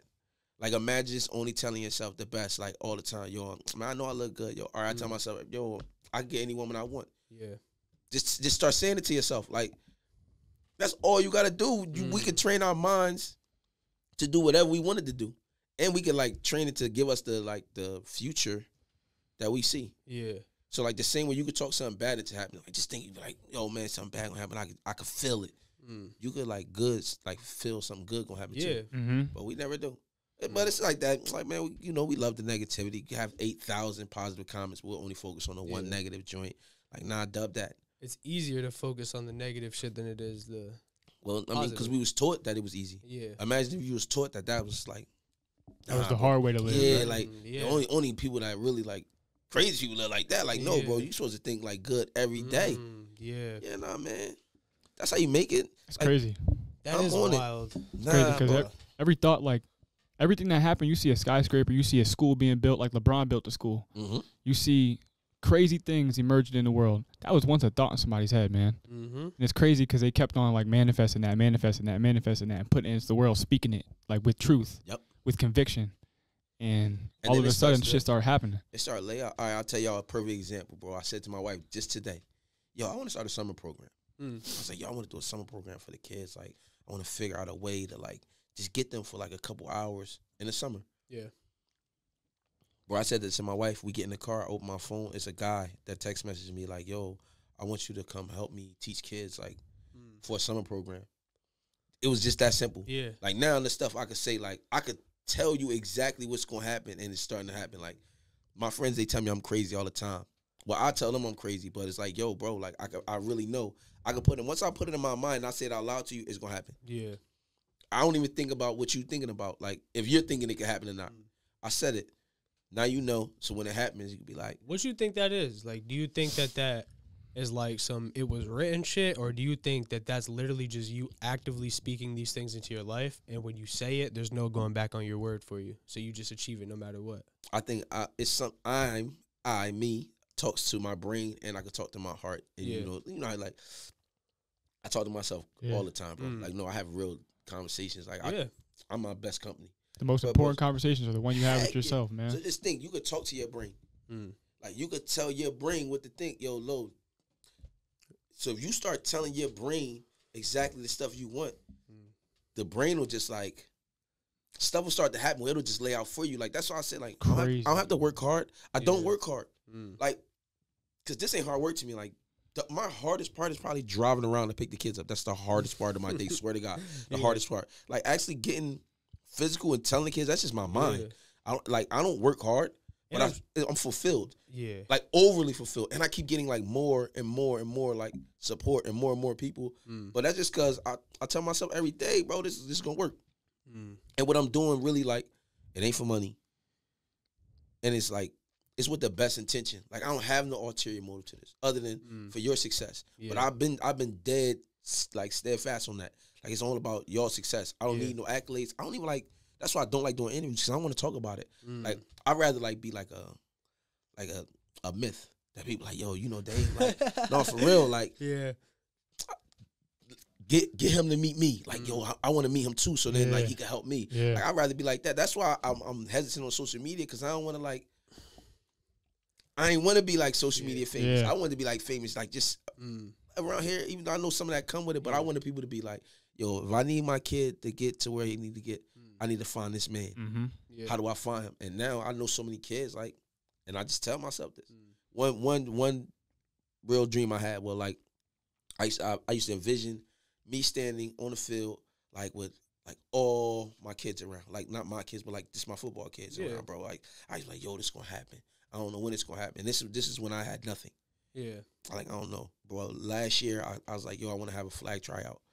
I only wanted like 30 kids. I only thought 30 kids was gonna show up, maybe 40. But it was like 100 and some kids out there. Yeah. I went to the top of the field, filled with my kids. I looked down the hill where our football field is, filled with my kids. I was like, oh shoot, I saw this. Yeah. Like I saw this, and now it's like actually happening. That's why can't nobody tell me the stuff I say ain't gonna happen. Yeah. Like if I tell people, yo, I'm a millionaire, like, oh dang, you show it. No, bro, it's already in there. Yeah. Like it's the ball already rolling for that. Like I don't have to even keep kicking the ball down the street. Crazy shit, man. It's crazy how it works. And it's crazy how it like applies like too, because like I know exactly what you mean, but I think people. That's why I think this shit's so cool is because people need to hear this. Like people need to hear that. That's why it's a secret. Like just they call it a secret for you to think positive thoughts. That's a secret. A secret's enticing. It's like, oh, it's a secret. I want to know it. Yeah. You know what I mean? But I'm saying that's what people didn't want you to know. Yeah. Like the reason they brought the secret out is because like all the smart people knew this. Yeah. They knew to say, yo, hold on. I don't gotta even focus on my day-to-day life. Maybe that day-to-day life suck. Like I can see past that. I can really keep we got 60,000 thoughts. I can program my mind to only think the thoughts I wanted to think. Like put myself in position I want. Yeah. But they kept it a secret to like us. So now, bro, if it's 100 people, only like 2 people knew the secret, knew to think positive. Yeah. The rest, bro, thought the world sucked. That's why depression went up, drug use, all that, bro, because we ain't taught to think like that. Nah, I'm telling everybody. I tell everybody I come encounter with, like, yo, don't say can't around me. I don't use the word can't. I don't want to hear that. And don't talk bad about yourself to me. I don't want to hear it. Because I only see the best in y'all, and I only see the best in people. I don't care what you did either. I mean, barring touching kids or doing something crazy like that, but like a bad moment in your life, I don't judge you off that. Like I see the best in you. Yeah, that's how I view life. That's what make my life easy. Like I go through like straight like that. Like, all right, yo, this guy's a good person. This kid's a good person. Yeah, this person's a good person. Like I don't play when it comes to that. Like, and I keep my mind clear, and I'm always focused on what I want to do. I think about it every night. It's good that you only try to see the good in people, too. Have to. Because all of that negative shit is very self-destructive. And it could damper what you're trying to do as well. Like, you could, like, let some of that shit bleed into your own emotions sometimes. Well, it do. When I get tired, like, bro, that's why you got to stay, like, fit. And you got to stay mentally strong, too. Because imagine, like, you dealing with people that don't understand this. So this sounds crazy to them. You know what I'm saying? So now I got to, like, listen to story upon story upon story. It might be negative, and sometimes it do weigh on me. But when I feel like it's getting to me, I go to my wife, or I just go talk to one of my friends, get it out, and then boom, bro, I get right back into like I don't let it sit on my heart no more. Like, nah, I can't afford it. Like I got too much other stuff that I want to get done. And just think it's so much dope. Like, yo, Kev, imagine seeing yourself in the car you really wanted, pulling up to the crib you really want. Some call it daydreaming. No, bro, that's what manifesting is. Yeah, all it is you really can put yourself in that mode. Like, yo, bro, my car I drive a Kia 2014 in the physical, but in my mind, bro, I'm driving a Lexus SV. I already got the color and everything, bro. Like, I swear to God, that's what, in my mind, that's what I drive. And I know eventually I'm gonna get it. Just when it's time. Like, time the only thing, like, I said I value my time now a lot, though. Me too. So, like, bro, you can't waste my time. And if I'm going to commit to doing something, like, I want to do it full force. Yeah. Because I used to slack. Like, I'm a procrastinator. And I try to find a lazy man's way out. But when it comes to my time now, nah, bro, I don't play with it. Yeah. And I don't let nobody play with my time. I try to be on time for stuff I need to be on time for. And I make the most out of my minutes. So like, time is really, like, and don't base your success off time. Like, don't say I got to do this in, like, 3 years. Yo, just say it's going to get done. And then when, I don't know if y'all believe in God, but when God or the universe, whichever y'all want to call it, when it's time, it'll happen. Yeah. And that could be tomorrow, or it could be, like, 2 years from now. Just don't quit. We've been discussing, too, a lot. Like, the journey is more important than anything. When you're there, like, all you're going to want back is, like, those times where you were grinding to get where it is that you wanted to be, you know?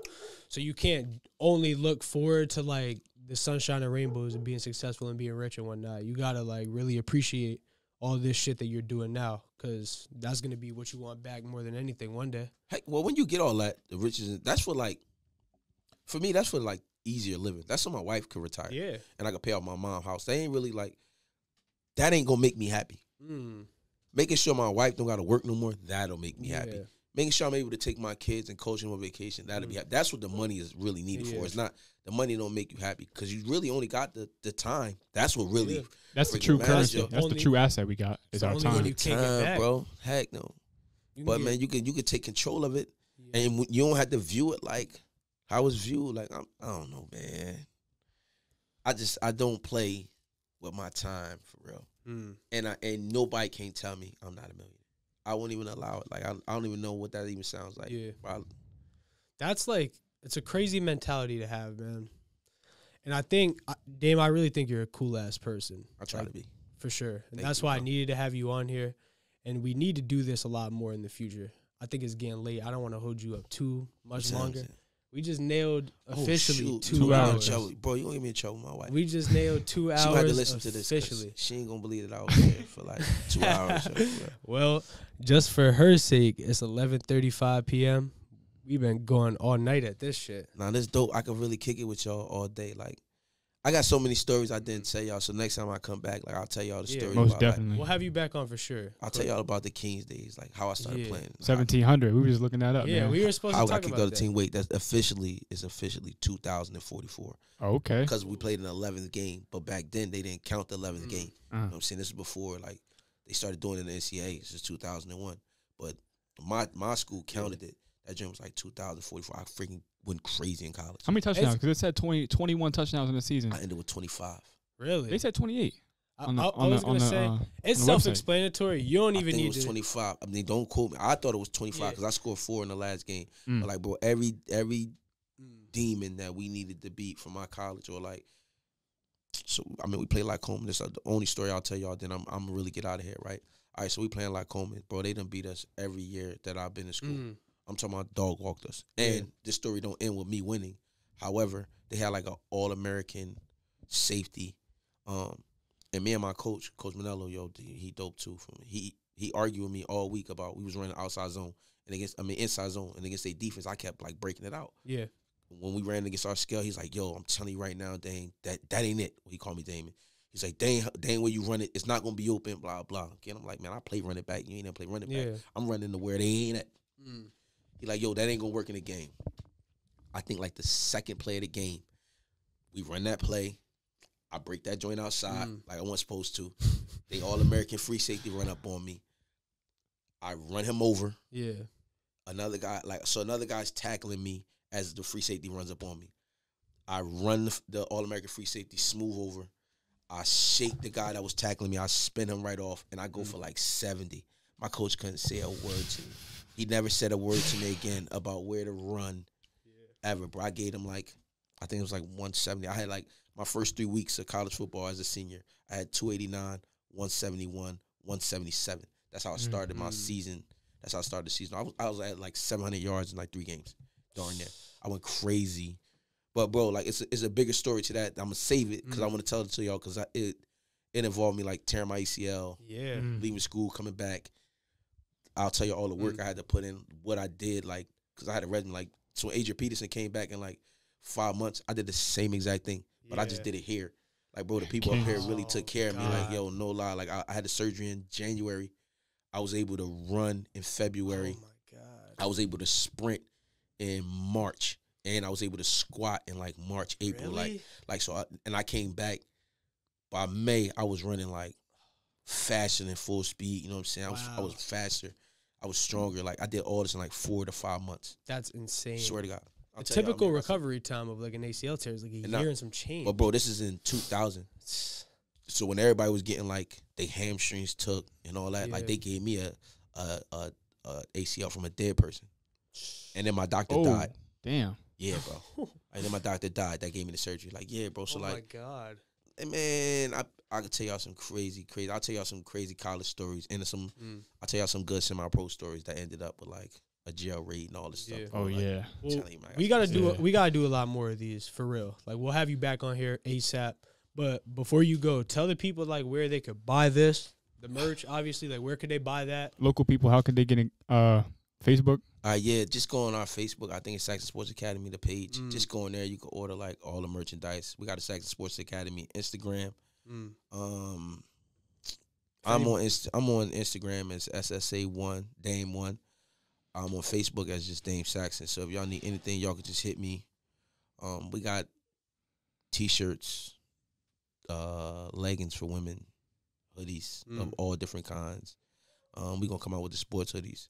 We working. We trying to build this into like a serious business. It's a process, and we gotta learn the business of it. We still working out, but man, very true. And you can catch me at Coach Street Park. I'm always there every day. I'm at Planet Fitness every day. If y'all need me, y'all know how to find me.